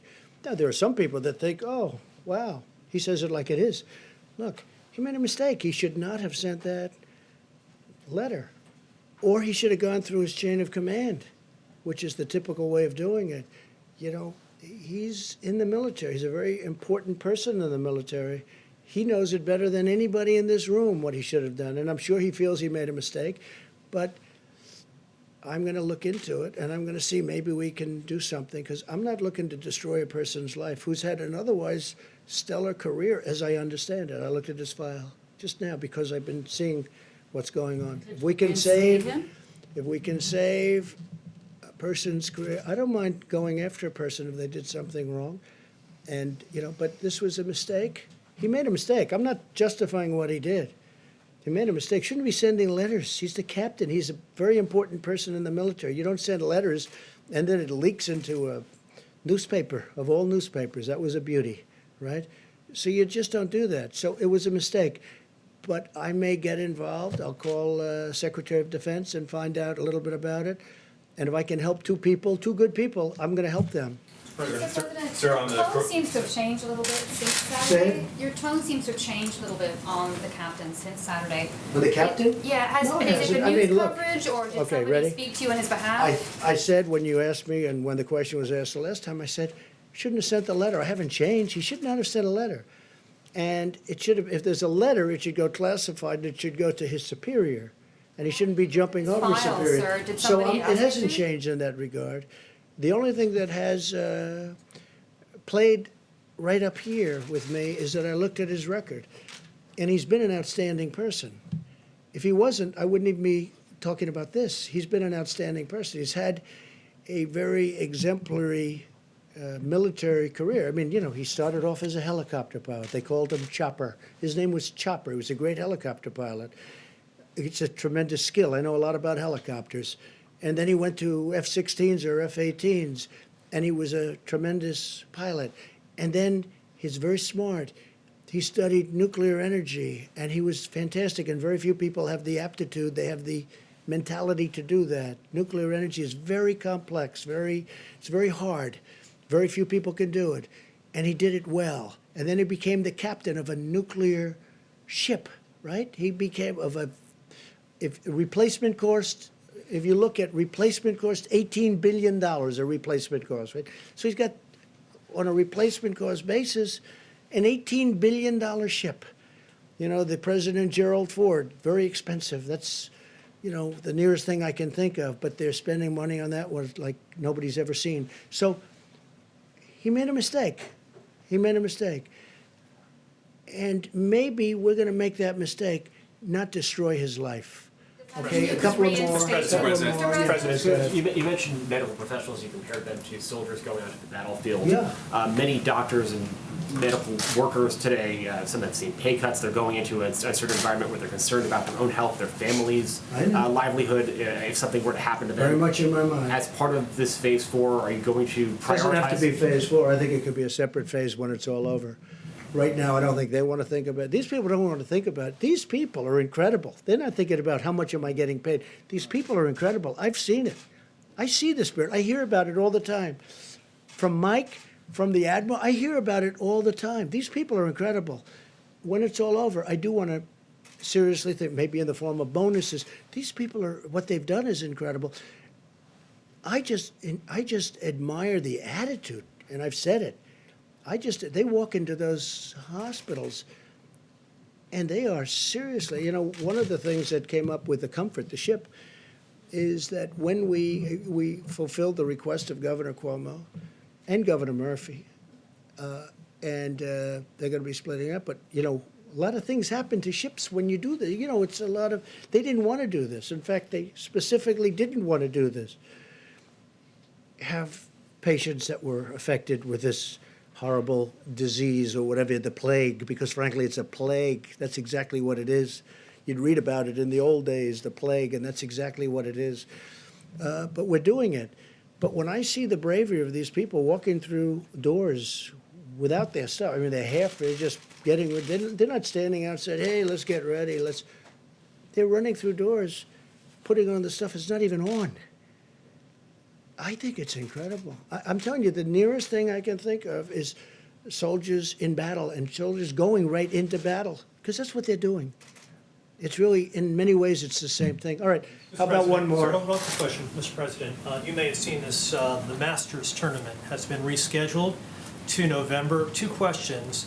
A, is that an outgrowth of your conversation that you had with sports commissioners on I hope Saturday? it's rescheduled. I hope football's able to start. I hope baseball can get to play a little bit. I hope basketball can maybe do their playoffs. I mean, hey, I have no interests or anything other than I want what's good for the country. What about the U.S. A lot of Open, people are which you've attended many tired. times? Yeah, a lot of people are tired of looking at games that are 5 years old. I looked the other day, I saw somebody, I said, wow, he looks great. I forgot. I said, oh, that was 9 years ago. I said, he's really in great shape. Well, not in great shape now, but he was in great shape then. It was 9 years ago. You know, you get tired of looking at 9-year-old baseball games and playoff games that took place 12 years ago. I don't have much time to do that, frankly, but that's what people are doing. And they want to see sports. Sports are a great thing for this country. And I hope football can start. And I told them, I think you might be able to. They may very well be able to. I hope they can start, and I hope they can start with people in the stands. You know, we're not going to be separated. You have seats. Those seats are meant for people to sit next to each other. And when this virus is gone, people are going to be sitting next to each other. And just for the restaurant industry, so they understand, when the virus is gone, people are going to be sitting next to each other. One man said, I have a 200-seat restaurant. It's been great. But if I go by these rules, this 200 seats goes down to 60. I said, no. You have a 200-seat restaurant. That's what you have. But we have to wait till the virus goes away. It wouldn't even do well at 60. Frankly, there's a warmth to it also. There's a warmth. But not when we have the virus in the air. Well, ladies and gentlemen, thank you very much. So I'm going to let our Vice President take over. He's got some really interesting numbers, statistics. And I want to thank the Admiral. I want to thank Tony and Deborah and everybody else. I want to thank everybody that's working. And I really do. I see a lot of tremendous things happen. The Therapeutics, the call I had today was one of the most exciting calls I've had in a long time. And again, I want to wish my best to the UK and the family of Boris Johnson. And we just hope he's going to be okay, because he's a fine guy. Thank you very much, everyone. Thank you. Thank you. Thank you, Mr. President. A few updates on the activity of the White House Coronavirus Task Force. Then I'm going to ask Dr. Birx to speak about what we're seeing in the numbers. We know we are at the beginning of what's going to be a very tough week in America. But as Dr. Birx will reflect, because the American people have been embracing social distancing, putting into practice the advice of state and local leaders and the President's coronavirus guidelines for our country. As Dr. Birx will describe, we are not only seeing remarkable progress in Washington State and in California, where the numbers remain low and steady. It's a great tribute to the people of both of those states and to all of their dedicated healthcare workers. But we're also beginning to see a leveling just at the very beginning. And she'll reflect on those in just a few moments. A couple of quick updates. At the present moment, the President has approved 50 major disaster declarations, and we'll likely be issuing a disaster declaration for the state of Minnesota before the end of the day. We've distributed more than $4.1 billion to states, and right after our incredible healthcare workers, we couldn't be more proud of more than 21,000 National Guard that have been activated and are working in states all across the country. During my conference call today, I learned that Governor Brian Kemp is actually using the Georgia National Guard to sanitize and clean up nursing homes. But National Guard are being deployed in a variety of ways all across the country, and to them and to the families of all these citizen soldiers, you have our admiration and our respect. As the President mentioned, our focus remains on the New York metro area, New Jersey, Louisiana, and then Michigan and Illinois. We're watching every area of the country, but those are the priorities today. And in that spirit, I spoke today, as the President did, with Governor Cuomo of New York. The President made the decision to open up the USNS Comfort to COVID patients. And he also informed the governor of New Jersey that we would be taking New Jersey COVID patients. So now there will be two facilities, one at the Javits Center that's all COVID, and in the USNS Comfort that will be managing COVID patients. At the present moment, by this evening, there will be 2,179 medical, military personnel in New York City. And over the next 2 days, that number will rise to 3,000. Speaking with the governor, speaking with Mayor de Blasio, the President and I were informed that while we have surged ventilators, we have surged personal protective equipment, that sending in some relief for healthcare workers was vitally important. And so again, I want to emphasize that those are medical personnel, doctors and nurses, and medical assistants who are on the scene now and will continue to arrive, to a total number of 3,000. I spoke to Governor Phil Murphy of New Jersey. New Jersey is very much in the forefront of the coronavirus in America today. We want to commend the governor for his extraordinary leadership in the state. During our briefing today, we learned about the progress that they were making and also about the governor's decision to temporarily reactivate retired healthcare personnel in the state. And just as a reminder of all that we're dealing with, this weekend, Governor Murphy told me that New Jersey surpassed the number of lives that were lost on September 11th to the state of New Jersey.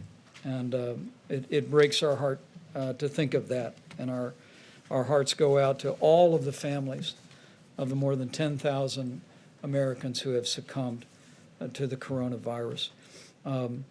We also, as the President said, we express our gratitude to governors in Oregon and Washington State yesterday for donating ventilators to help the states at the epicenter of the coronavirus.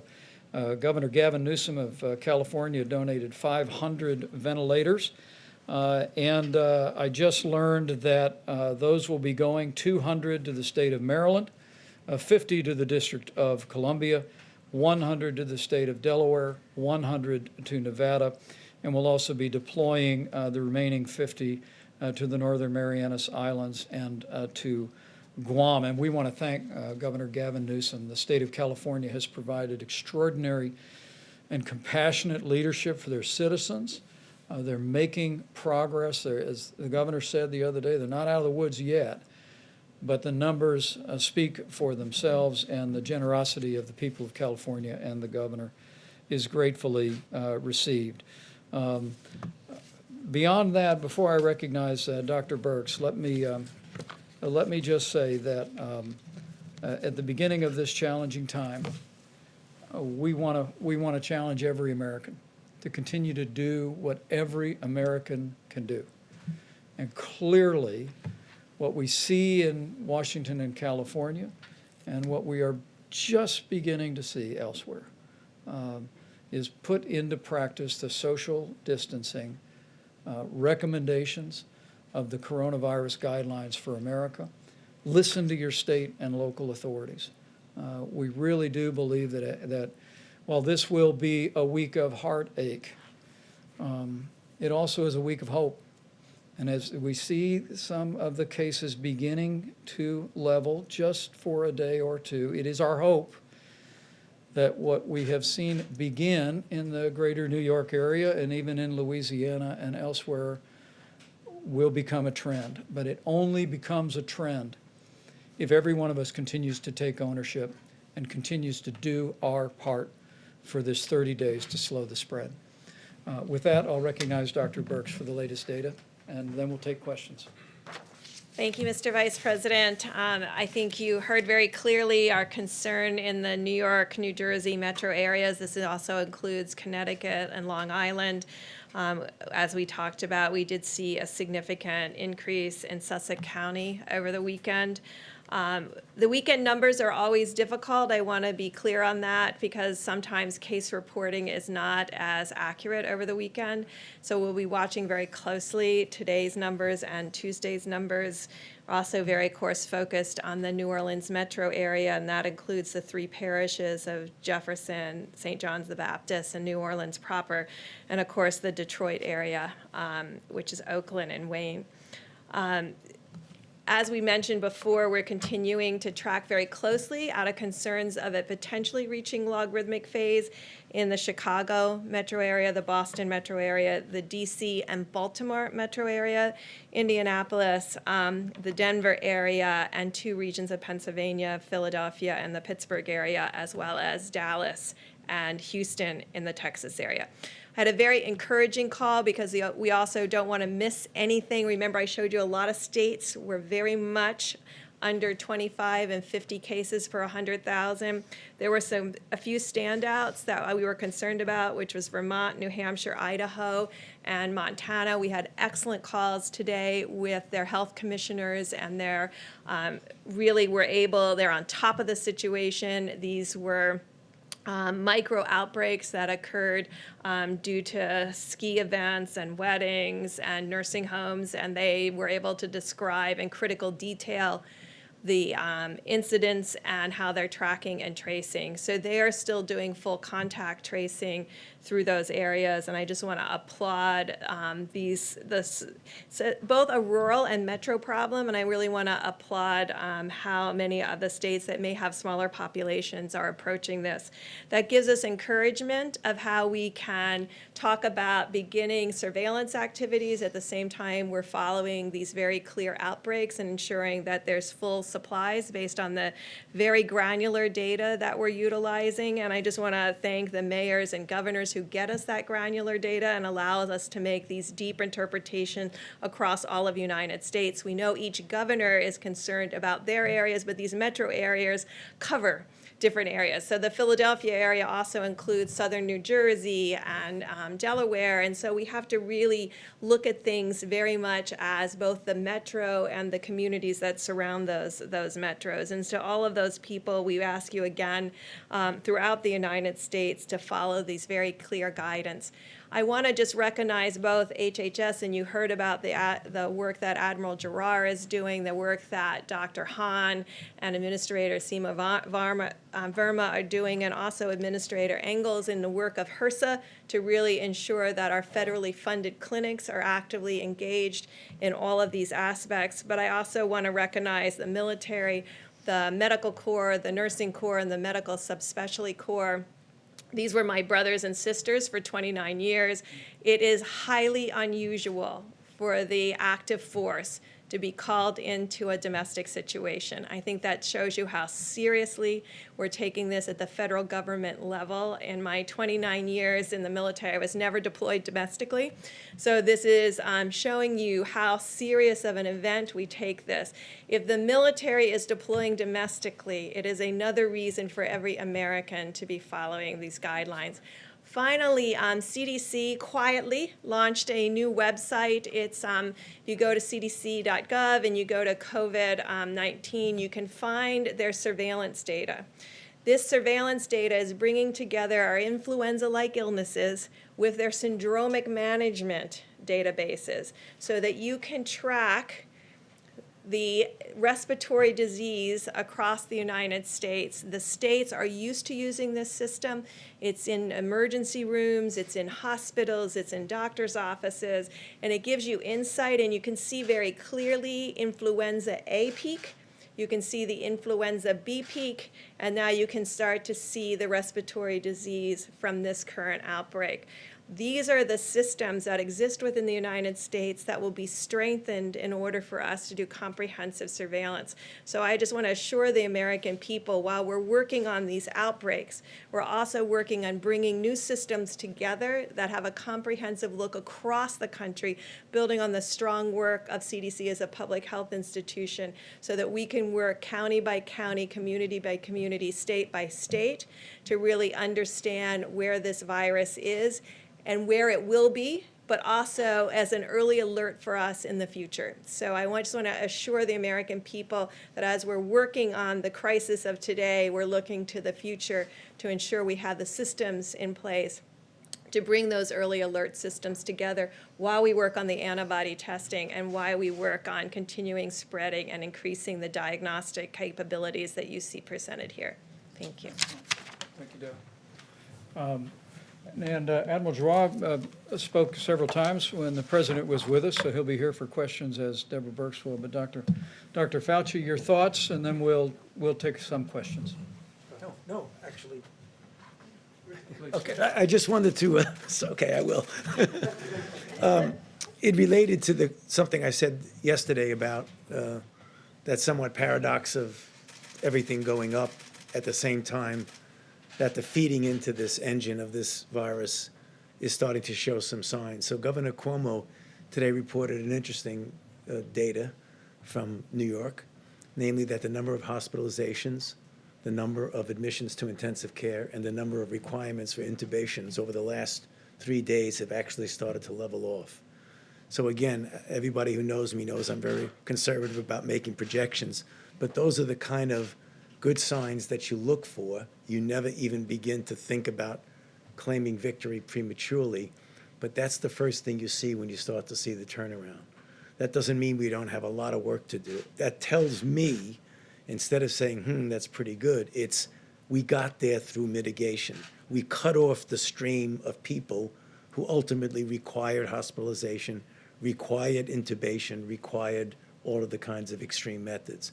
So we just got to realize that this is an indication, despite all the suffering and the death that has occurred, that what we have been doing has been working. So the call that I say every time I get to this podium is just keep it up, because this is going to get us out of it. This is our best and only great public health tool.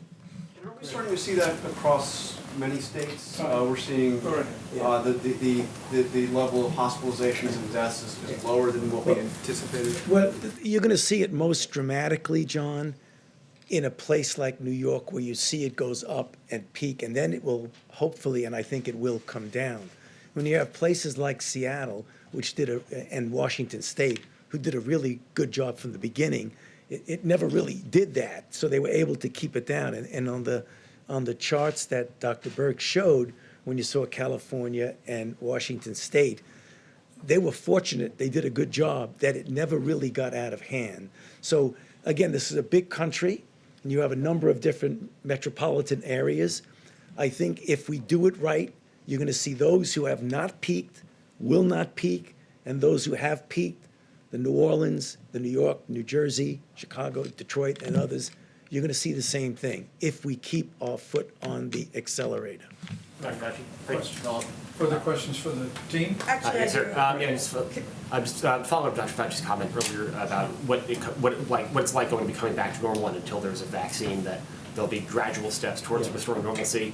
Under that, short of a vaccine, does putting 80,000 people, fans, spectators in a sports stadium, or 25,000 politicos in an arena for a political convention this summer make a lot of sense, or does those sorts of things require a vaccine to fully protect the American populace? No, I don't think that you're going to have to say that the country cannot get back to a real degree of normalcy until you absolutely have a safe and effective vaccine.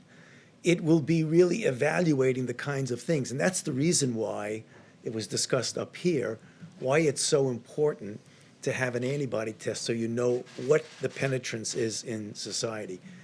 And then we have a situation where we don't ever want to get to have to mitigate. We want it to be able to contain.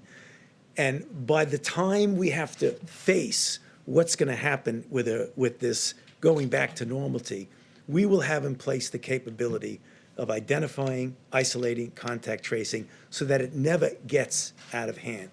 Ultimately, the showstopper will be obviously a vaccine where you can vaccinate people and you won't have it.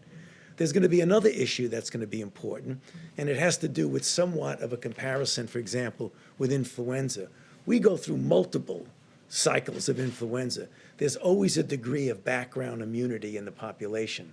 I mean, that will ultimately happen if we get a situation where we get back to normal. Now, I hope we don't have so many people infected that we actually have that herd immunity, but I think it would have to be different than it is right now.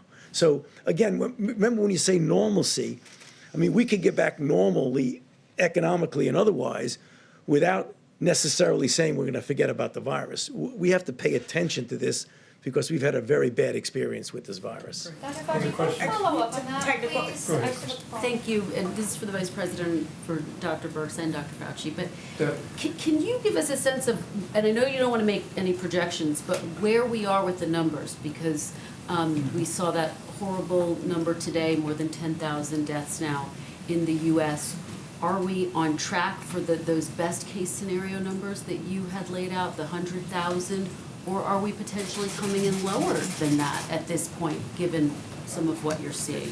You know, it just gives me an opportunity to thank and respect the modelers who have really worked on this, because there's a large number of them have worked very hard and done a lot of predictions. And what we did is we did predictions of predictions. We like to integrate data, and so that's where you come up with these numbers. I think Dr. Fauci and I both strongly believe that if we work as hard as we can over the next several weeks, that we will see potential to go under the numbers that were predicted by the models. And I think that is really two things. It is the extraordinary compliance of the American people and the diligence that they have mitigated with. Because remember, we are doing this strictly by behavior change. It's very hard to change trajectory of viruses on just behavior change. We have had difficulty in our past doing that.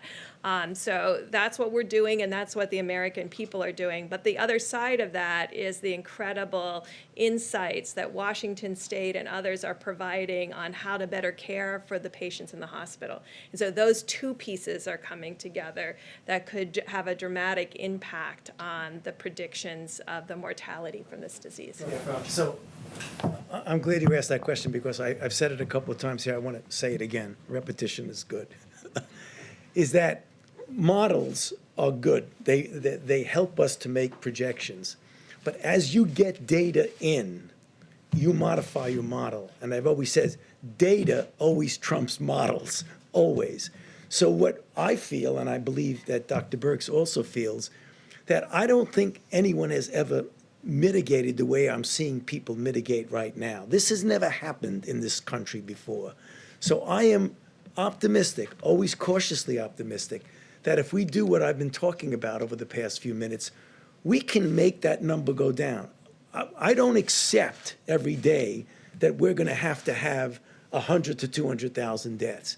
I think we can really bring that down, no matter what a model says, because when the data comes in, they'll start to saying, you know, maybe you are essentially overshooting the model. And I think that's where we can go. That's the reason why I like to always get up and tell the American people, it's the virus doing what the virus wants to do, and it's we as a society doing what we can do. And let me just amplify that from a layperson's perspective. And the American people are doing it. I mean, the initial data, what we've seen in California and Washington, support the fact that the American people are doing these things, which is nothing short of loving your neighbor. I mean, the truth is, the threat of serious illness for most Americans is relatively low. But the threat of serious illness for seniors with underlying health conditions or anyone with an immunodeficiency is very high. And when we see Americans putting these principles into practice the way you all have been, it really means you're considering others more important than yourself. And I have to tell you, for the president, for me, for all of us, it's deeply inspiring. We just need to continue to do it for all of these 30 days, and we'll bring that number down. How about a couple more, please? So, Mr. Vice President, when do you think that you will know whether or not you will have to extend those 30-day guidelines, or if 30 days will be enough? Well, the experts told us that somewhere around the middle of this month would be the peak. And as we begin to see a couple of days that might be the beginning of leveling, we're gonna watch that carefully, and we're gonna bring that information to the president. But for now, the decision is, and the request of every American, is to continue to put into practice all of the president's coronavirus guidelines, 30 days to slow the spread. And for all of you in areas that have been impacted broadly by the coronavirus, listen to what your state and local authorities are asking you to do. It will protect your health, your family's health, and it will save lives. Let's do a couple more, and for our panel, if you'd like. Jeff. This is more of a personal question, but Dr. Birx, can you tell us if your granddaughter's okay? And Yeah, I'd like to know too. Well, thank you. due to the great care of my 91-year-old nurse mother and my daughter, she's down to like 100 to 99 now, but it was 3 days of 104 and 105, which is, babies can do that, but it's very scary, especially when I couldn't assure myself that she was fine. So it was just some sleepless nights for me and them as they kept our fever down. So thank you for asking. You have the virus? Oh, or- no, I'm sure it's roseola or something. They have not been out of the house. They're not allowed out of the house. They've got 2 granddaughters under 1, 2.5 almost, and one only 10 months, and my 91-year-old and 96-year-old. So no one is allowed in that house or out of that house because there's too much precious cargo inside the house. How about one more question? We'll let Thank you you, all. Mr. Vice President. For whoever wants to answer this, it's a technical question. So FEMA says that it is in the process of distributing 90% of each state's allocated supplies for the National Strategic Stockpile. And that allocation is determined based on population by the last census in each state. And the other 10%, it says, is going to frontline healthcare workers serving in the federal response efforts. So where are those healthcare workers in the federal response? And do you envision a scenario in which you could start giving states more supplies from the National Strategic Stockpile? It's a really good question. And let me say the Strategic National Stockpile, and I'm going to have Admiral Giroir speak about his piece of that, has been largely deployed. We are continuing to replenish it in part with a small portion of what's coming in from around the world. You've heard about our air bridge, now more than 50 flights that have been scheduled that are bringing millions of supplies into the United States. What we're doing is taking less than 10% of that, put it into the Strategic National Stockpile, so we have that to basically provide for states on an as-needed basis. But the other 90%, that system that I just described earlier when the President was here, is working with the 6 major medical distributors in the country to deploy those resources to New York, New Jersey, Connecticut, Louisiana, Michigan, Illinois, the exact priority that you just heard Dr. Birx describe and that the data informs. And those decisions are being made every single day. And so while if a hurricane hits Florida or tornadoes or flooding tear through the state of Indiana, we're very accustomed to FEMA coming in, drawing from the national stockpile, providing specific resources. In this case, with a nationwide effort, what President Trump directed us to do was literally marshal the resources of the full economy to be able to make sure that we can meet the needs for personal protective equipment, ventilators, and all manner of supplies. And we're doing that in a small way through the Strategic National Stockpile, but in the largest way through that control tower system that Admiral John Polovchik is running for us, that is deploying those resources and making sure they're going straight to where they need to go. And as I said earlier, those decisions are being informed by the data, and they're literally being made by our team at FEMA on a daily and sometimes hourly basis. And we'll continue to keep you informed, as we did today, about where some of those are going. But let me let Admiral Giroir finish that answer. I don't really have much more to add to that. The Vice President is certainly well informed about that. And I want to assure you that all the sourcing around the world, if it's there, we're putting it in our supply chains. We're buying more. Manufacturers are stepping up to the plate. And this is going not just by percent allocation, but it's going to the exact places that need it in the quantities that they need to take care of patients. And we want to make sure this is a two-way street. We get the data in from individual hospitals to know exactly what their burn rate is, exactly what they need. And we want to make sure that they feel comfortable that they're going to have supplies because they will. Because part of this is about potential shortages, some places. Most of it's about a fear of a shortage. If I'm a physician in an ICU and I'm not sure that it's going to be there, that's going to scare me. it's going to scare my nurses. So we want everyone to have that assurance that we will provide you what you need over weeks, periods of time, exactly to your need. And Admiral Polupchuk and his team, and again, it's all military in there. I mean, he is the logistics guy for the Joint Chiefs of Staff, right? This is what he does. He is a wizard. He has there are more stars around me in the DoD part of the military than I've generally seen outside of the Pentagon. This is really being run as a military operation. I'm in the U.S. Public Health Service, so we're part of HHS. The Surgeon General and I have the honor of running that service. We are shoulder to shoulder in the field, in the military hospitals with everyone else. There are only 6,100 of us. 3,000 are doing direct patient care on a daily basis. We take care of the Indian Health Service, the Bureau of Prisons, those in detention at the border, et cetera. That's what we do. The other 3,000, over 2,000 of those are in the field already, taking care of patients directly, and we have more going out the door every day. And if I could just follow up on that very quickly then, is it even worth then governors writing into FEMA if they've already received their 90% allocation and you're getting data directly from the hospitals to ask for more at this point? This has been a very cooperative interaction. I bet I talk to 5 governors a day, and we talk out the issues and understand what they perceive in their state. They often help point us to particular areas that they feel need more attention or that needs more communication. So it's been very productive.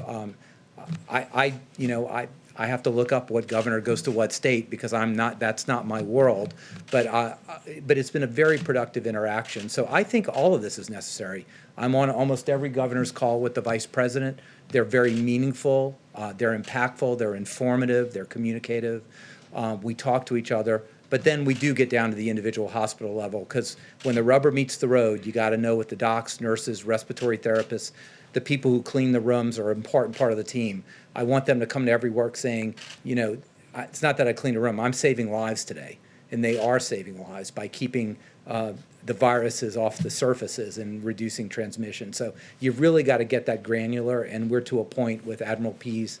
You have 2 admirals with the worst pronounced names in the world, so Admiral P, Admiral G, but Admiral P's team really has this covered down to the individual hospital level. Thank you, sir. Let me say, just by way of closing, because I thought that last question was helpful. We're interacting with governors every day, 7 days a week, and we welcome that. And while there are some resources in the Strategic National Reserve, we spoke about ventilators. We have some 9,000 ventilators on standby. We also have this vast array through the commercial system that when we hear from governors, we're identifying the needs. They're working every day to identify their hospital capacity. We went over governors today saying we need to know what your capacity is, what your normal capacity is, what your surge capacity is. We need to understand what your equipment complement is across the state. And governors have been doing this. They've been assembling that information. But I want to tell you, the governors across this country in both political parties have been doing a remarkable job. And the president's grateful, and I'm grateful. And I just want to know that those healthcare workers that they're serving and the families that those healthcare workers are serving can be confident that we are going to do whatever it takes to get them what they need when they need it. And every governor is working in that regard. Every hospital administrator is working in that regard. And the opportunity that we have, because the American people are stepping up so strongly and putting others ahead of themselves. In most cases, they're acting in a way that puts the health of others first. We're more confident today than ever before that we're going to be able to provide our healthcare providers and the states that are impacted with the coronavirus with the resources and the support they need to meet this moment. And we're just going to continue to work our hearts out and make that a reality. But I have to end with just a reference to the healthcare workers. You've heard these doctors talk about them. They're all healthcare people. You've heard the president talk about them. You all have seen them. And to think what these healthcare workers, doctors and nurses and medical assistants are doing every day, it inspires us to get up early, to stay up late, to keep working, to make sure they have what they need. to be able to continue to do their job courageously. And I know I speak on behalf of every American when I say how grateful we are for each and every one of you. And in this very special Holy Week, I know millions of Americans are praying for our healthcare workers. I saw a picture that I sent out last night on Twitter. It was an article about a series of cities where doctors and nurses had paused to pray for the patients and the families that they were ministering to. And I just want to say to all those healthcare workers, I know there is a chorus of prayer going up every day for all of you. And with your continued courageous service and with God's help, we'll get through this. And we'll get through it together. Thank you all.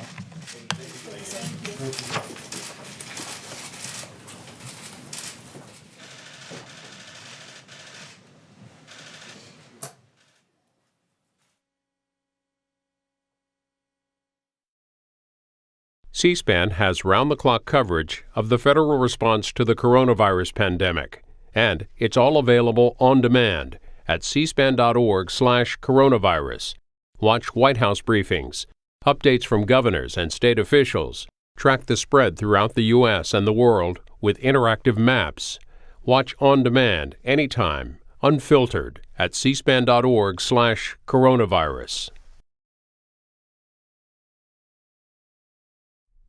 And tonight, a special edition of Washington Journal, as author John Barry joins us to discuss his book, The Great Influenza, the story of the deadliest pandemic in history. He'll also look at how it compares to the current coronavirus pandemic and the rising death toll.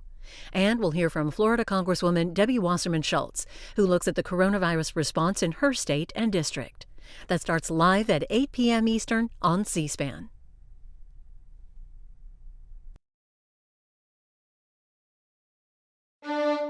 C-SPAN's Washington Journal, live every day, with news and policy issues that impact you. Coming up Tuesday morning